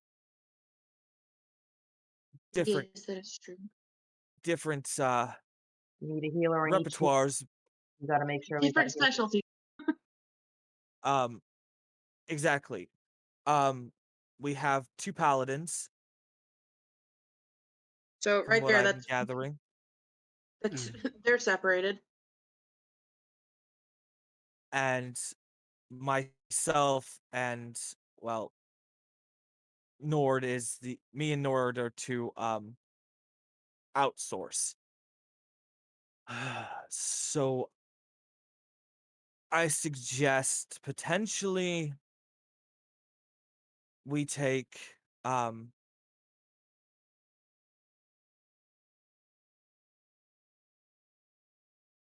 suggest potentially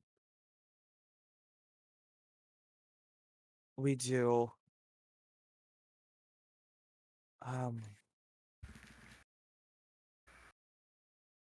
there's 6 of us.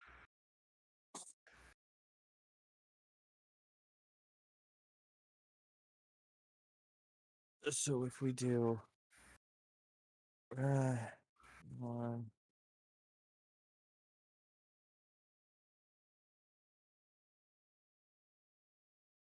based on do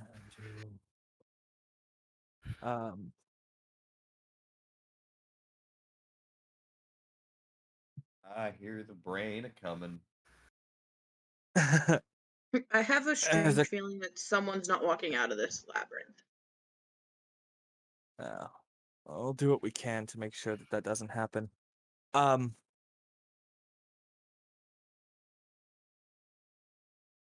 couple options. No matter what, it's going to be split up. We'll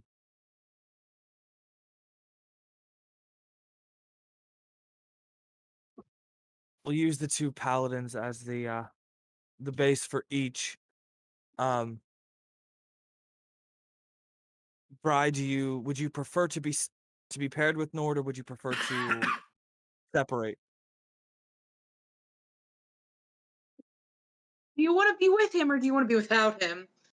I think it would be best if you split us up because he's going to be way too focused on protecting me rather than anyone else in my group.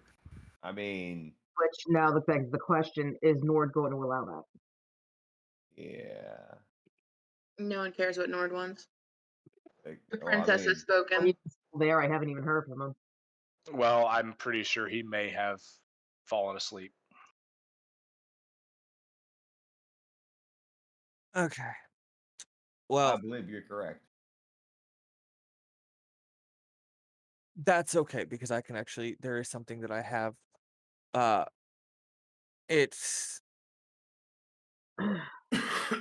okay. So if Tyler has fallen asleep, what we will do is in place of Nord will be Rise. She is technically a sidekick, so she can play the role of another member. I mean, if we wanted, we could like drag in like another pet to make it even. Huh? I don't know.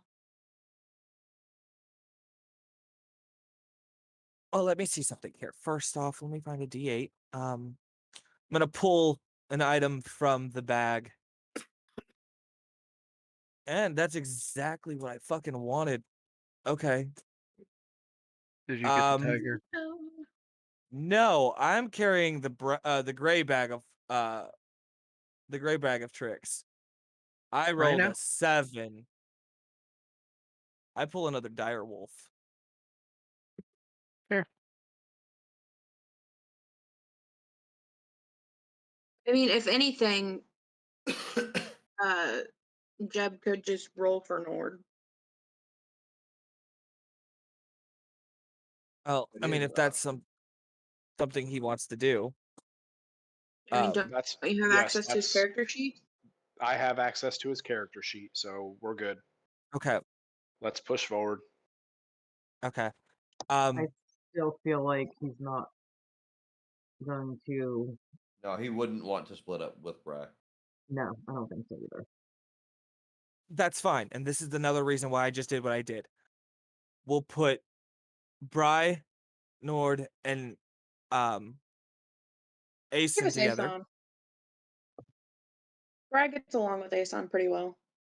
You guys will get the Random second direwolf. direwolf that I just pulled. I still have the last end of my speak with animals up, so I will instruct the direwolf, who is friendly to me and my companions, that it is to protect them,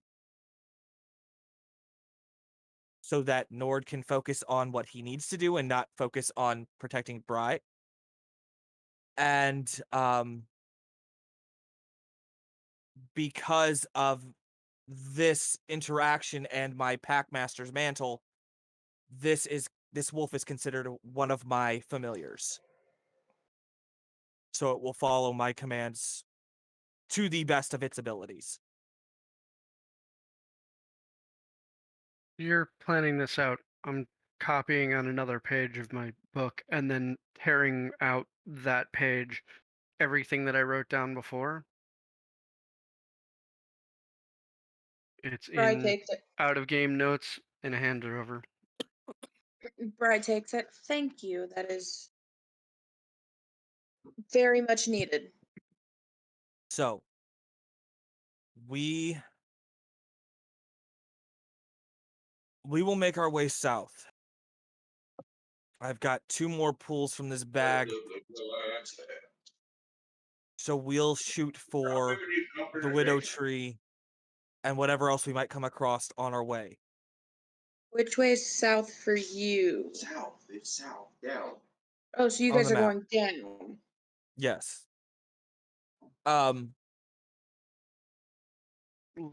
Looking to Aeson.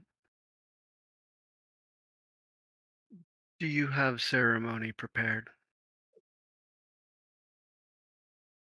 You have ceremony I prepared. don't know what that is. It is a spell. It's a spell. Why would I have ceremony? I'm guessing that's a no. He does not.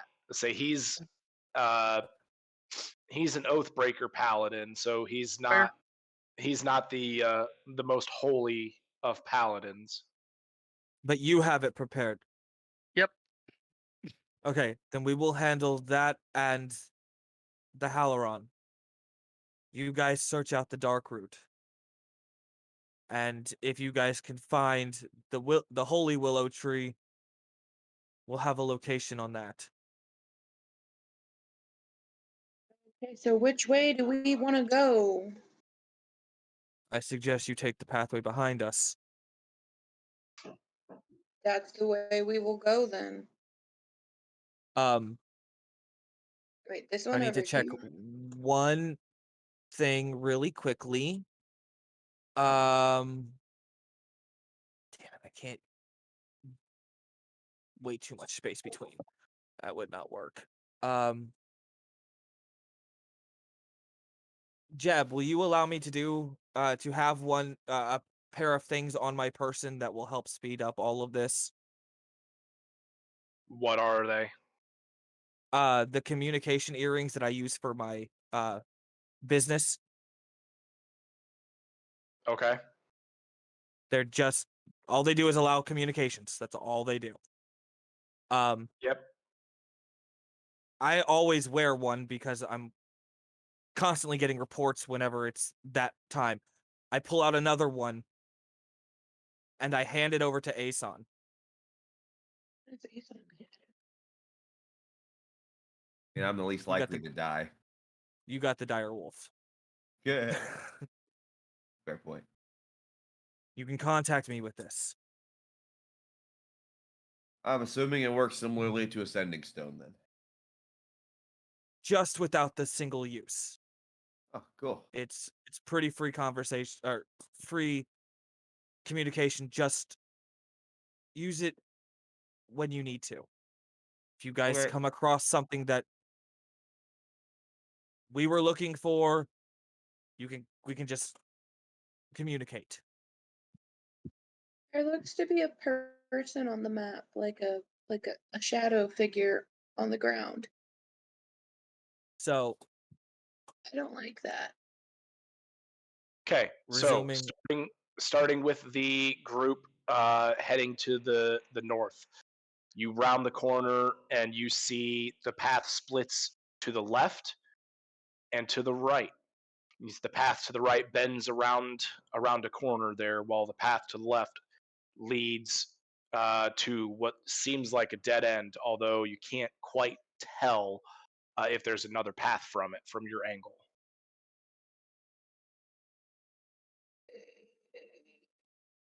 I guess let's go see if that is a dead end. I guess I'm leading this group. Terrible idea, but okay. Yeah. Well, no one else was speaking up. Let the flow lead. Well, fine.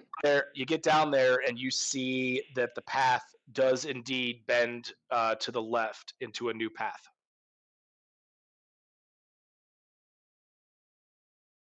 This is all you, Cody, since you're leading. Because I can't fucking talk. My mouth is full. It always happens to me, damn it. There you go. You guys got your dire wolf. All right. I'm going to round the corner so I can see down this other way.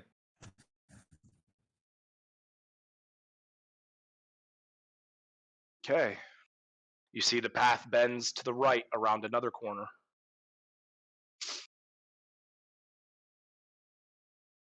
Guess I'll move down to this corner then.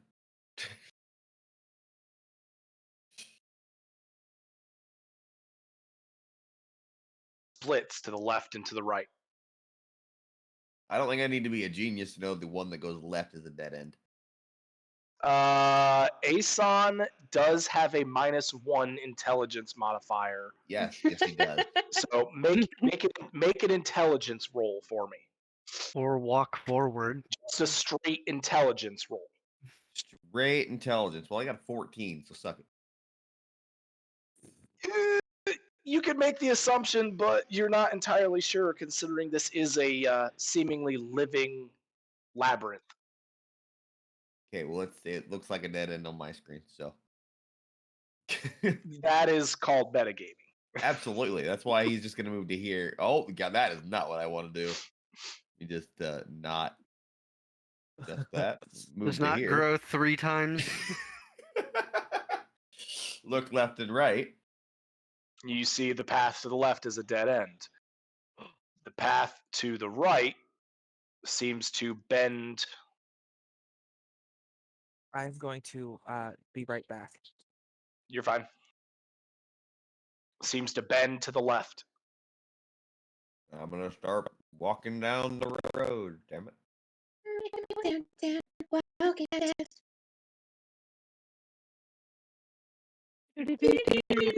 From where you were standing, you can see that the pathway ends at a corner, while to the left, while it ends at a dead end, straighter ahead. Straighter ahead. Straighter Okay, so ahead. It Yes, sounds like I want to go to about here and look to my left. the pathway bends back to the right. It's a very sharp bit of shadow there. It's just a blind spot. Yeah, it's a blind spot. Move to there so I can see down this little section of road. You blink a couple of times, the shadow goes away. Blink, blink, blink.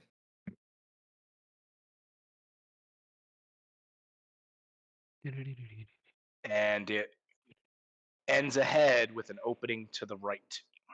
Oh my lord, we're gonna reach the tree. I go this way and look to my right. See what I see.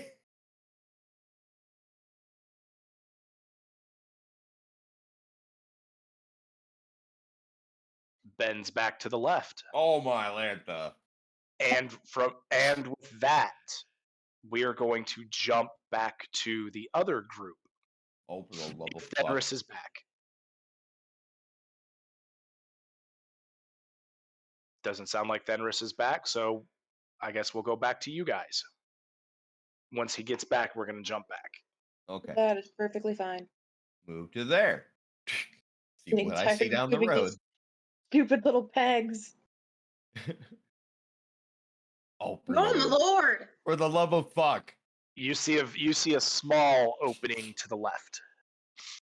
I look through the small opening. You see You a see buffalo. life. You see cupcakes. You see it opens up to the left, and you see an opening at the end of the path to the right. Sounds like I want to go right about where she just went. Jeb, give me a minute. I'll be back. Okay.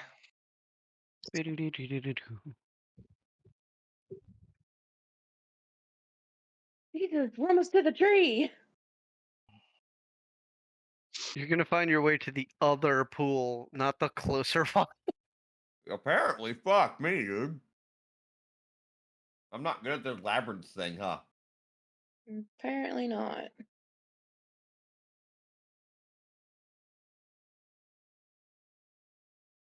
For the love of God.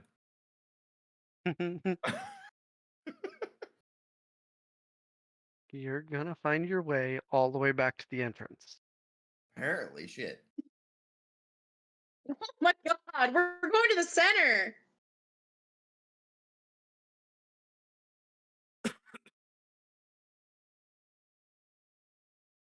Guys, we found the tree. Took us 20 years, but we found it. We found the center of the maze. Yeah, we went everywhere. This is why Aeson shouldn't lead. I mean, all I can do is follow the path, okay? Watch this be a dead end. Dutchy, if you guys are back, let me know. Back. Fenris, is Dutchy back? Watch this be a dead end. I can't wait for Aeson to find the gift shop. Dutchy, are you back? I think you've got another minute or two. We girls take a long time to pee. I just had to get my son ready for bed and everything. Yep. I figured that was what you were doing. I swear to God, if this leads to a complete dead end, I'm going to kill someone. And that someone's probably going to be Aeson. I can only go the path laid out for me, okay? Hey, look, we can choose one or two. Split up again. You see the pathway to the left leads to a dead end. Guess I'm going right. You run smack into a bush. The pathway to the right ends straight ahead and bends to the left. I don't like the thing sticking out that looks like tentacles. I don't like that either. To the right. Tentacle porn! Left. And that is where we are going to leave that group. We found the tree. That's what I gave you guys the earrings for. Well, to be fair, you guys are both traveling at the same time, so you guys have to go a little bit further before they get their opportunity to say something to you. Because it's just pretty much just movement at this moment. I'm just moving tokens. Right. I'm will make note that like we did before, Rise will be the barrier. barrier for everything. And Denris will be out front in the shadows still. If you want, I can move them for you so that you can just move yours. That's fine. Thank you. That's what I was doing earlier. Yeah, I was just moving mine. Yep. Yeah. Exactly what's going on here. Whoop, whoop, whoop, whoop, whoop, whoop, whoop, whoop. And for the sake of expedition, I'm just revealing the map to you guys instead of describing it. That's perfectly fine. Yeah. You're good, buddy. We got you. There's too much map here for you to describe every last little bit of it. Oh, we moved. I think we would get sick of hearing you say it goes left, it goes right, it goes left, it goes right. You go left, you go right. You go left, you go right. You go insane. Oh no! Oh, I hit the dead end. Ah, it wasn't me. Woo!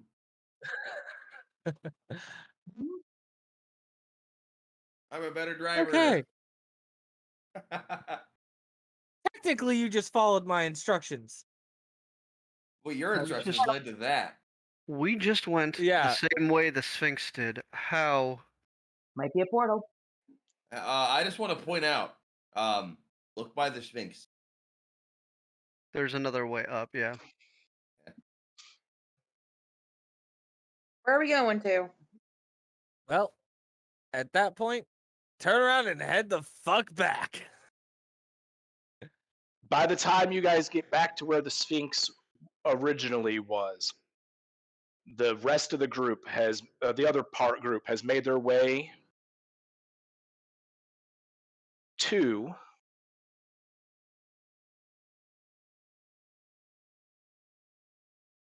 Three, a four. Okay, someone building, else is moving them for me.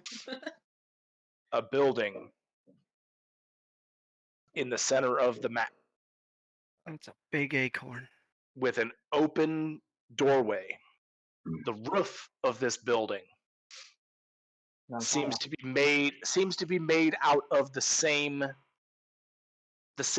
foliage, even though on the map it doesn't show it that way. It seems to be made out of the same foliage as what the walls are, as if it itself is living. No, no, no, no, no, no, no. Sorry, is that building alive? I mean, Nord pipes up. Do I need to chop? no. No.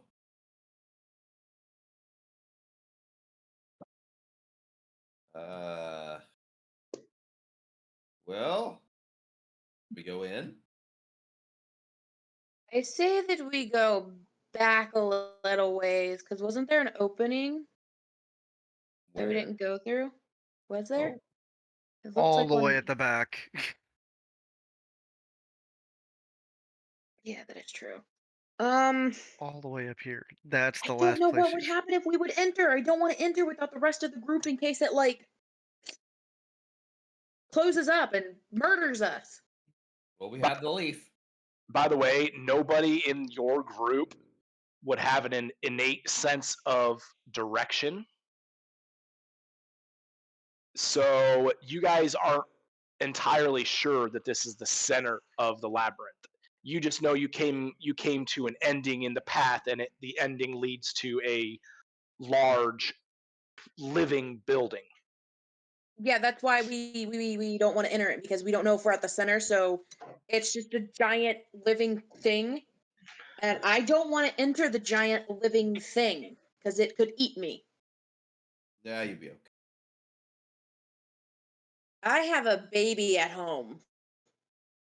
Yes, and I have one on the way. What are you guys doing?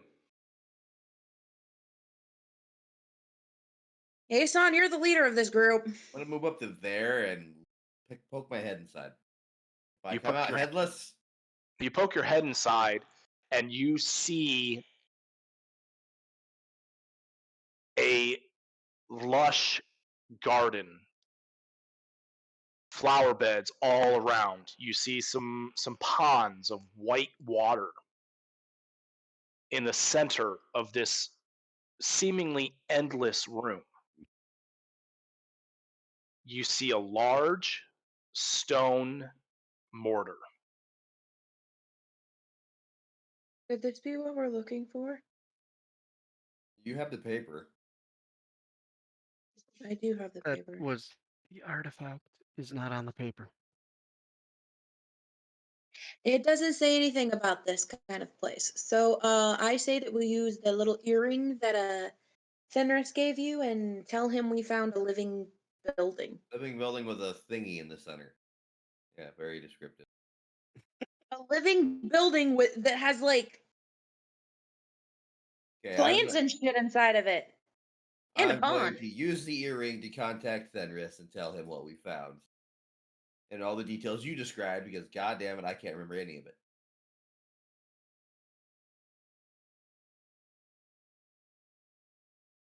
Fenris. You are fairly certain that you're at the center? I believe Look, so. if we know. What you're describing is the center. That is probably the location of the artifact. If you remember correctly, we were told it was in the center of the labyrinth. What were we supposed to It's do the with it again? center? We have to collect the 4 ingredients and combine them inside the mortar. So You know the location of the mortar. That's good. We don't need it right now. Okay. So turn backtrack. around and go back the entire way we just went. Got it. Okay, while you guys are backtracking back to the other group. Yep, we're going up. Okay, we're gonna go this way now. Come here, me. Hear me?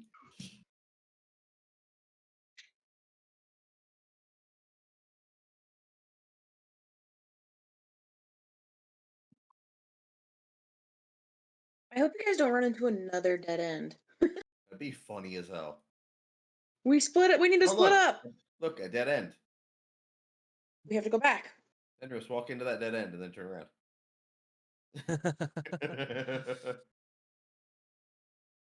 We're splitting up for time sake. My lord, I can't Fine. speak. Pull on safety. Who's splitting up? Your group is splitting up? No. Oh. We split up earlier for time's I sake. thought your group is splitting up now. I'm like, no. Yep, I'm running away with Aeson. The only one what? being left behind is Nord. Yep. The funny Well, I part did is just say I was running away with Aeson, so we're running away and eloping. That's complicated. anyway, You're galloping? eloping. Nope, galloping. Okay. So Fenris, as you are closing in on this this split, you have the innate sense from earlier that you know that there are undead nearby. Okay. Ooh, spooky. I am going to stealthily peek my head around the 2 locations that I see here. You see one undead humanoid creature to the path to your right, and you see 2 undead humanoids to the left. Okay. So I am going to silently move back to the group, relay the information of the 2 to the right, the 1 to the left, or 1 to the right, 2 to the left. Looking at it backwards. I could probably take 2 of them out, no problem, before they had a chance to see me. Or at least one of them. I am almost certain I can do the same. Well, And I know, Ariel, you are a feisty fairy with a lot of firepower. I certainly am. Um, He and I flexes. can. Yeah, we're gonna hold off on that. He's gonna flex a little bit, and he's gonna cast Spirit Shroud on himself. Um,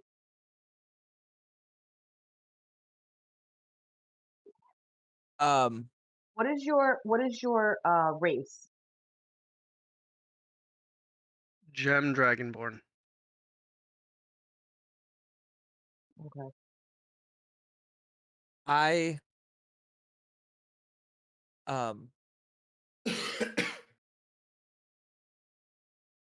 as we are doing this,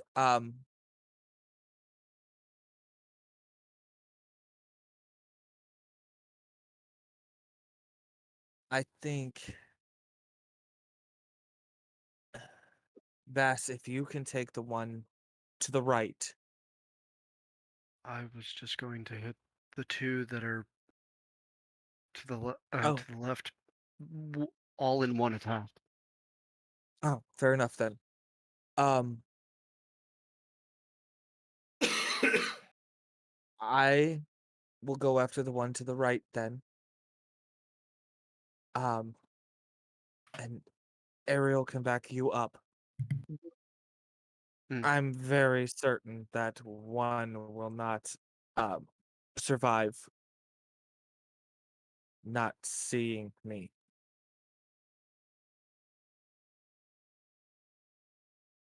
But On don't your hit count. it until you hear the one drop. On your count.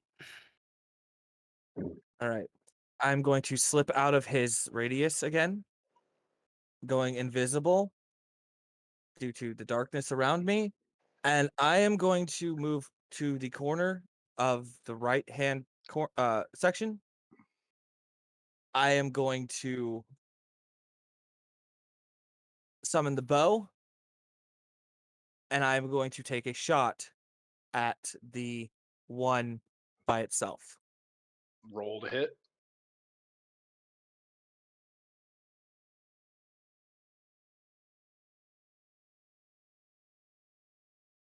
Yeah, that's does a 38 hit? Damage. Okay, I need to ask you a question, Jeb. Does this count as a surprise against this zombie? I would, yes. Okay. The reason I ask is because I am an assassin rogue. So, because of that, I get I need to scroll down for it real quick. I have assassinate. When I have advantage on an attack roll because it can't see me, it gave me advantage. On any creature that hasn't taken a turn in combat yet, and any or any hit you score against that creature that is surprised is a critical hit. Okay. So this You attack, you loose your arrow and drive it straight back into the wall where it crumples to the ground in a heap of decaying flesh. Inky.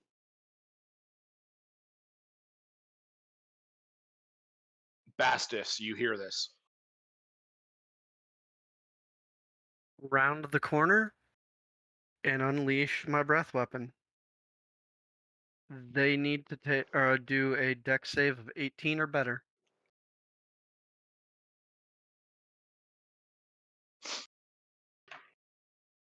Well, one of them nat 1, and the other one rolled an 18. Okay. Well, hold on. It's 18 on the die with a -1, so it's a 17. So both fail. Oh, they all fail.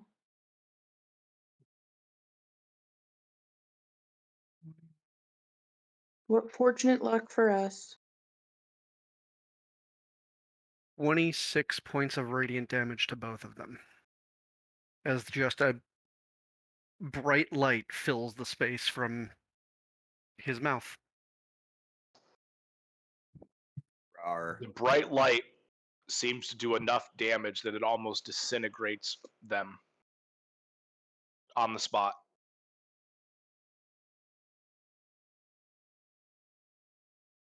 Fenris, you know that there's two more to the left around the corner. I will signal through my mental connection with Avalon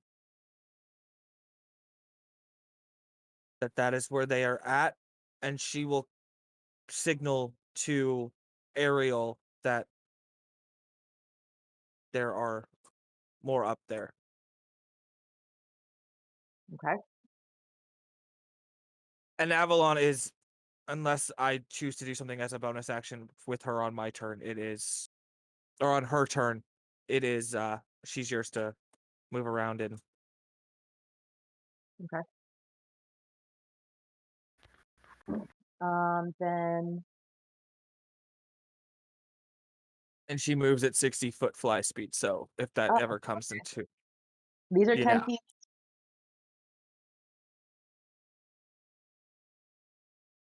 Jeb, What?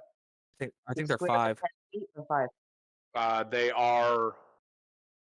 They're 5 foot squares. Okay.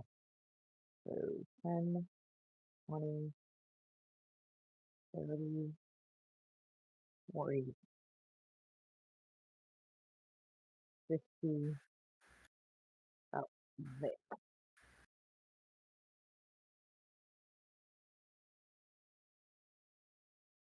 Can I see him? Yep. Storm clouds swarm above. I'm going to center the cloud in kind of right in between the two of them. I need a deck save. A 12 Nope. and a 7. Nope. Okay. So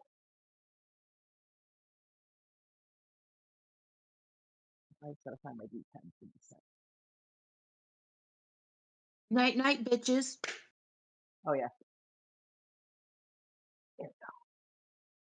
Whap, whap, whap. Mm.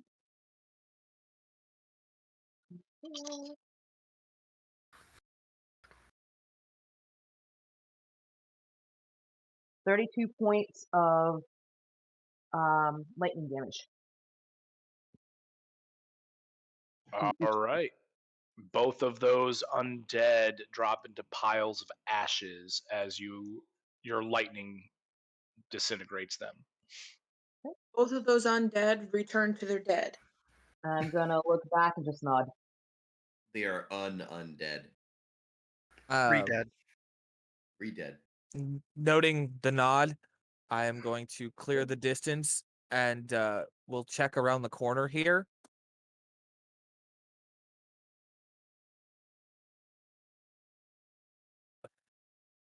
And you see a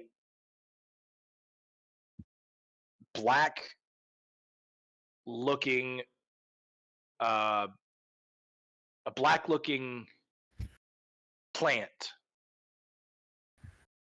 Oh, the embedded in the soil. It's the dark root. We need to dig the entire thing out. Okay.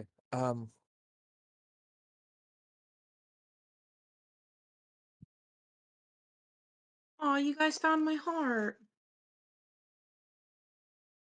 Pretty decent at whatever might be needed.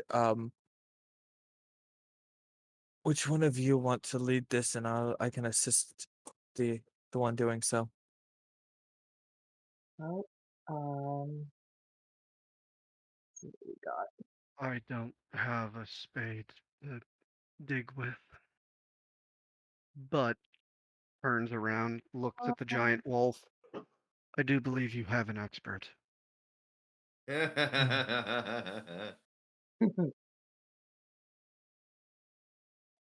got an old scimitar that you might be able to use.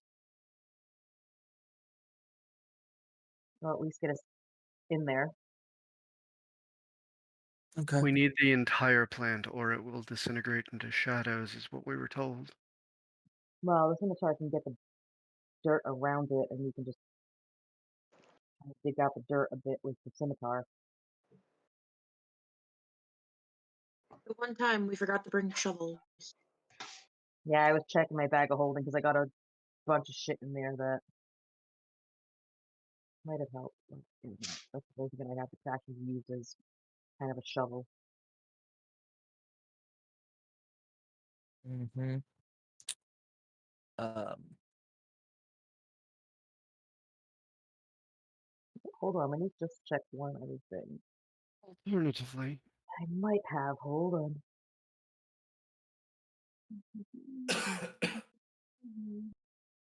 She pulls out a shovel and it's a fairy shovel, and y'all can't use it because it's too tiny. Yeah, it's just basically a spoon to you guys. Oh, I went to Tyler. I do have an idea. If you don't have a different option, that is. Yeah, I don't. I thought I had the one of my earth spells, but I do not have the earth spell. It's been about 3 or 4 years since I've actually used it, and it almost slipped my mind. He grabs at the base of the plant, and I'm going to use the Cape of the Mountebank to cast Dimension Door, taking the plant with me, going only 2 feet back. Okay, that I mean, can't argue with works. Roots and all.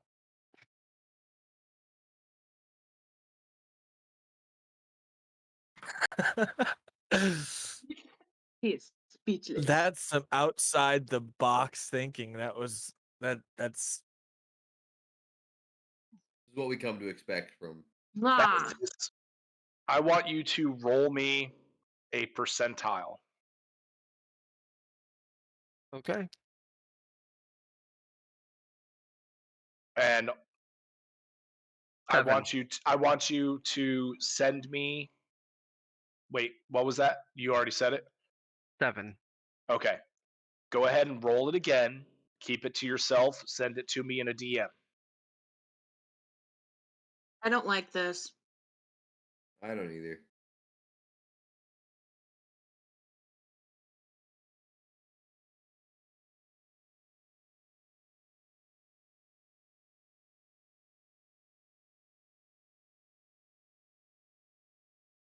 Okay. Fenris. Yeah. High or low? Now I really don't like this. Oh Jesus, Jeb. Fuck it, high. As you cast Dimension Door with your cape, you teleport 2 feet directly back. You look down and you see the root in your hand completely intact. Thank God. Oh, thank Jesus. What Ariel's was gonna the roll? 63. Oh, fuck open the me. bag of holding for him. I look around. Which one of you has a vessel? I I don't. just said Ariel opened up a bag of holding for him. Drops the root in. We both have one, but yeah. Fenris, send a message to Tweedledum, and Tweedle not to come.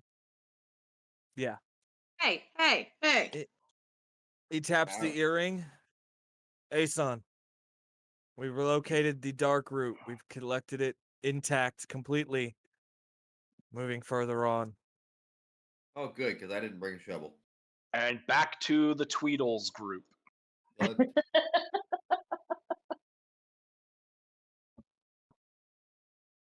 I don't want to be the Tweedle group. we are the Tweedle Say group. you were the Tweedle not so dumb. Move forward. I'm gonna move up here and look around the corner.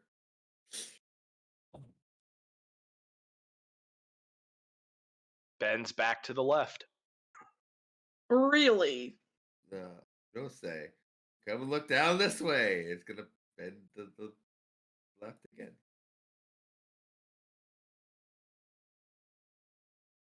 Feel it.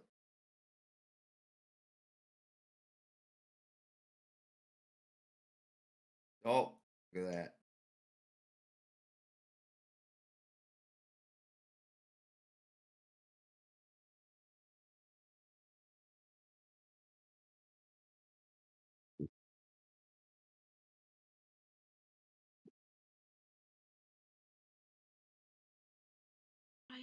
But I know why he's awake.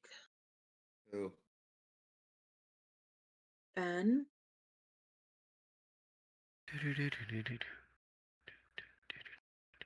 He'll be okay.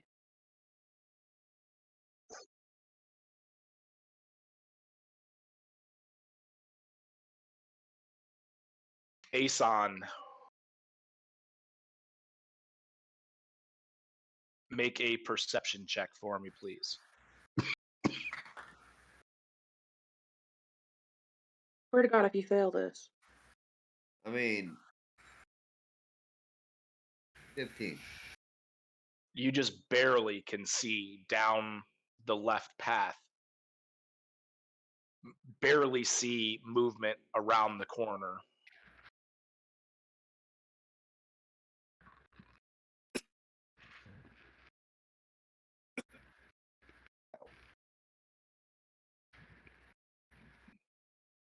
I'm assuming that thing is undead. Can I tell that from my crappy roll? No, you cannot. You can tell that there's something down there and that it is moving.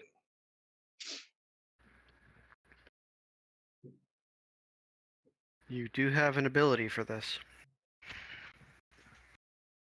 Be right back.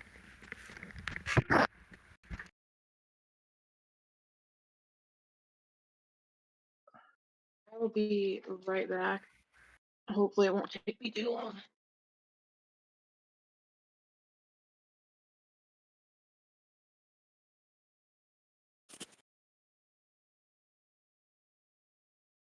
I'm gonna use Divine Sense. Okay. You can tell that that is undead. You can also tell that there is a second undead just beyond it.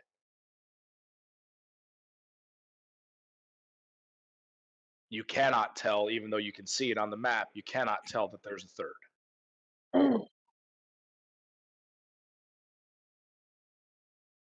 So, you said these squares are how big? 5 feet. I'm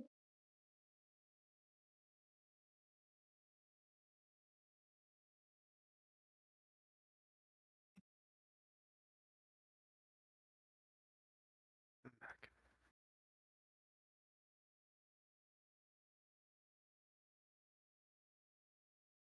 What do you do? Well, first I have to think about what I want to do. Thinking put- is not a strong suit. And no, especially not after how long I've been awake with fever and whatnot. In your current state, I think thinking might be a strong soup. Funny. I have to play whack-a-mole. It's not for me.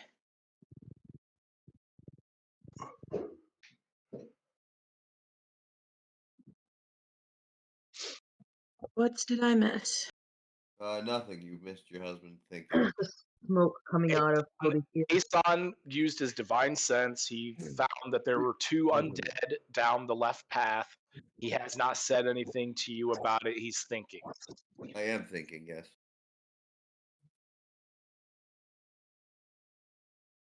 Because I have a plan. I just don't know if I want to use it. Aeson, what's the holdup? My brain. Give me a second.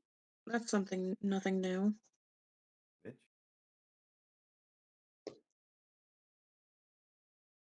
Nord begins getting a little antsy. Shut up, Nord. You Alright, see so- him. You see him preparing to go down the pathway. So, by my rough calculations, I'd be about 30 feet from this dude, right? Yes. Not quite 30 feet to the first one, but thereabouts. So, if I move to say there, quietly. Yes. Make a Okay. stealth check.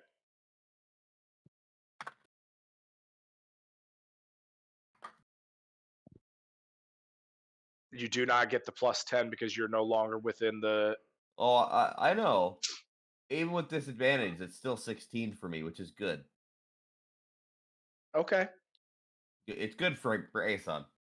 You don't notice any change. Well, I'm gonna use my channel divinity to control undead. That guy. I need a wisdom save.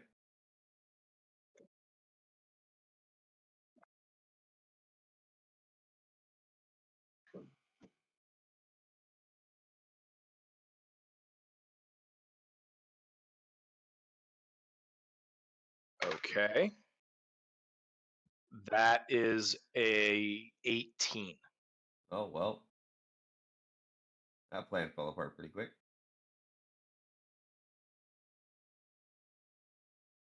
Beat it by 1. Well, there's an undead down there, guys. Let's go kill it. Are you serious? Nord Well, pulls his axe. I was gonna try to make it kill its friends, but it didn't work. Brian's gonna Nor's turn first. Okay. Oh wait. Well, no, I'm just saying he's going to pull out his axe. I was about to say Brian's gonna step up next to Aeson, and she's gonna notch an arrow. And as she does, she's gonna whisper, swift death to my enemies." Oh god, her catchphrase. And I'm gonna let it fly. Yep, that's her catchphrase. I haven't heard that Make in a your while. attack roll. 17. That hits. Damage.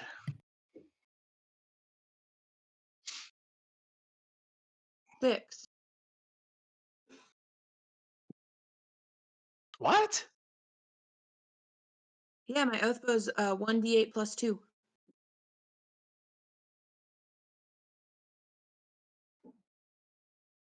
Yeah.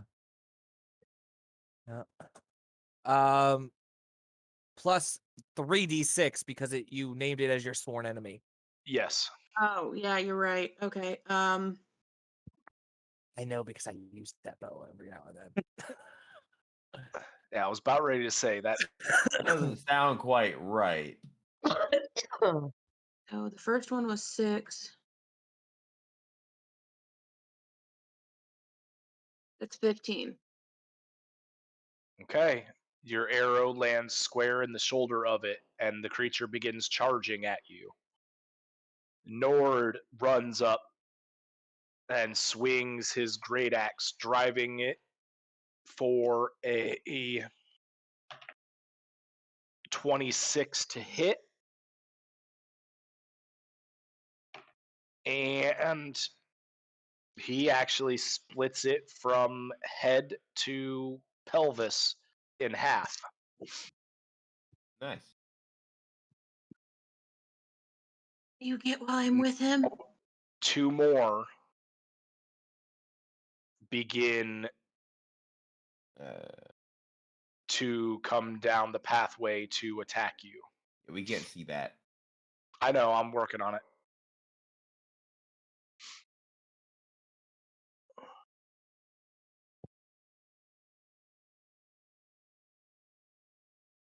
You all done with your chocolate?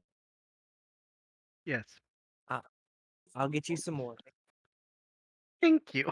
The dire wolf goes to attack.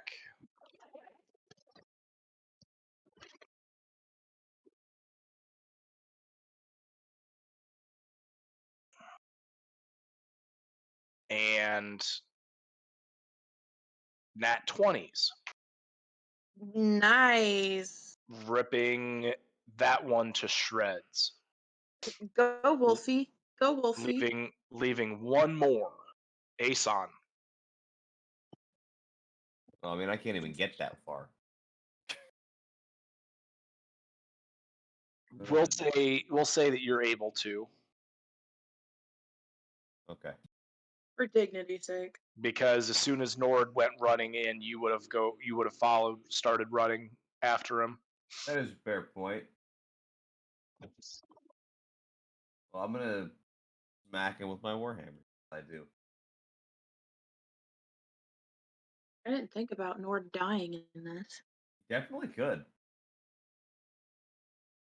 Oh, that'd be heartbreaking. Make sure I roll my fine smite. But she'd live. I need a notepad.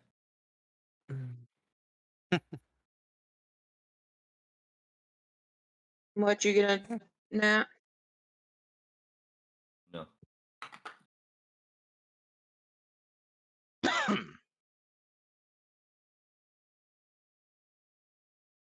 I'm just writing them all down so I can tell him what the hits are.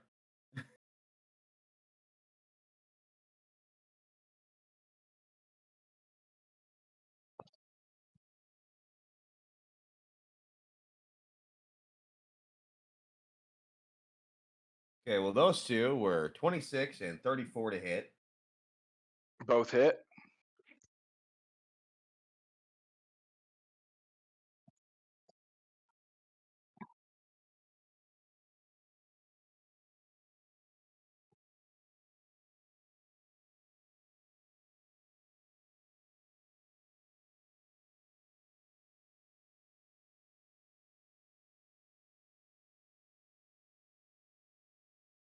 Hey, Dodgy. Oh, If Nord dies, can I have the cute elf from the orphanage?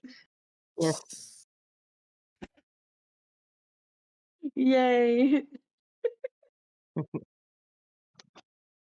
He'd be cool raising Nord's child. Jody, is the damage greater than or less than 20? Yeah. Greater than or less than? Greater Yeah. than. Yeah. Greater than or less than. It's one of those things. Yeah, it's greater than. Okay, so you play whack-a-mole with its head and drive its head back into its turtle shell. You see right where they were at a black-looking plant. Oh, we don't need nobody needs that. that. Oh. No, they just found one and dug it out. You didn't relay that information. Yeah, I know. Wasn't relevant until right now because we don't need it. Walking. Mhm. For one of the other three things we need. You can't talk and walk? Right, forgot you can't. Jason. Speaking of talking and walking, What?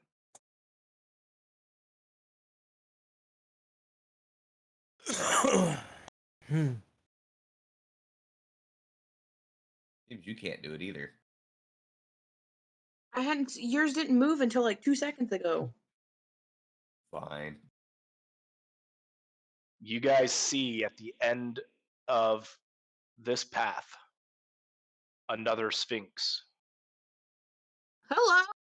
Or is it the same Sphinx? Very likely. That is a valid question. Make perception checks.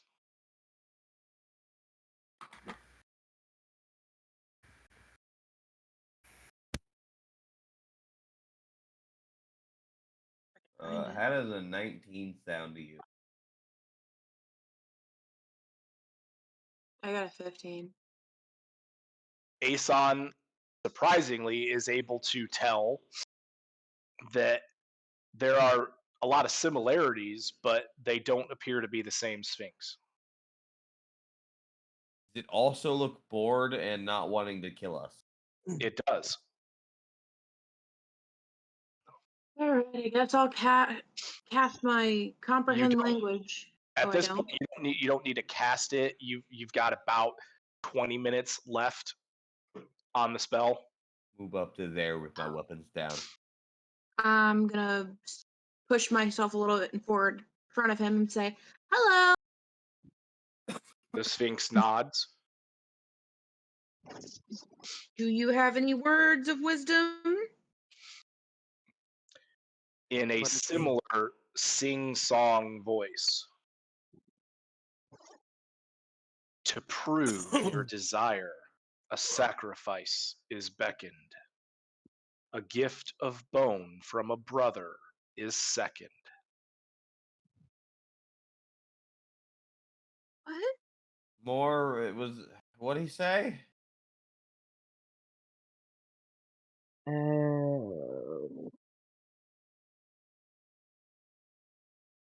Starting to pick up something. Who's writing down the stupid riddles? Probably Tormy. Well, if you convey it. That doesn't mean Tormy's still not writing it down regardless. I have still been waiting for Brenna to say she's conveyed it because I can't understand the dude. No, she's going to convey that to them. I forgot they can't understand her.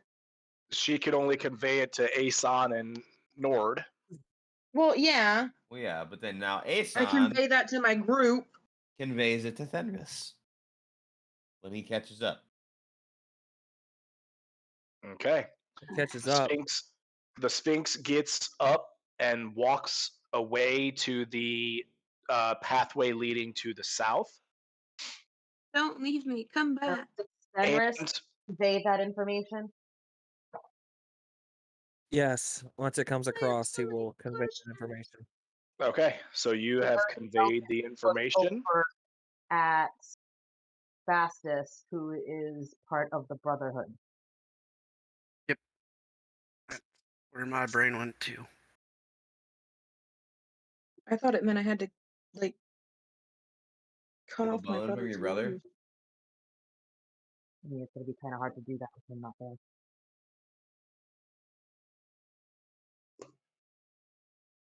Unless we're going to get some kind of a surprise. And unfortunately, with that, that is where we will have to leave it for tonight. Oh, God, it's 1. I didn't realize that. Yes, Yep. it is 1:30. I'm So, sorry. It's not your fault. Pace was just moving a little slow for the early part there. So no worries. We'll pick What up. is it? We will pick up here next Friday. We will. Mhm. I know Fenris does. You do have that. So we'll discuss all of that later. So to everybody watching, I hope you enjoyed the early stages of the not so one shot that we have going here. We invite you guys to join our server, get in on the games, create some characters, and dive into the world of Orland. You can join our server through the links on the YouTube page. We look forward to seeing you. We look forward to getting you in the games. From all of my players and from me, I bid you all a good night, and may the dice be with you. Night, everyone. Good night. Later.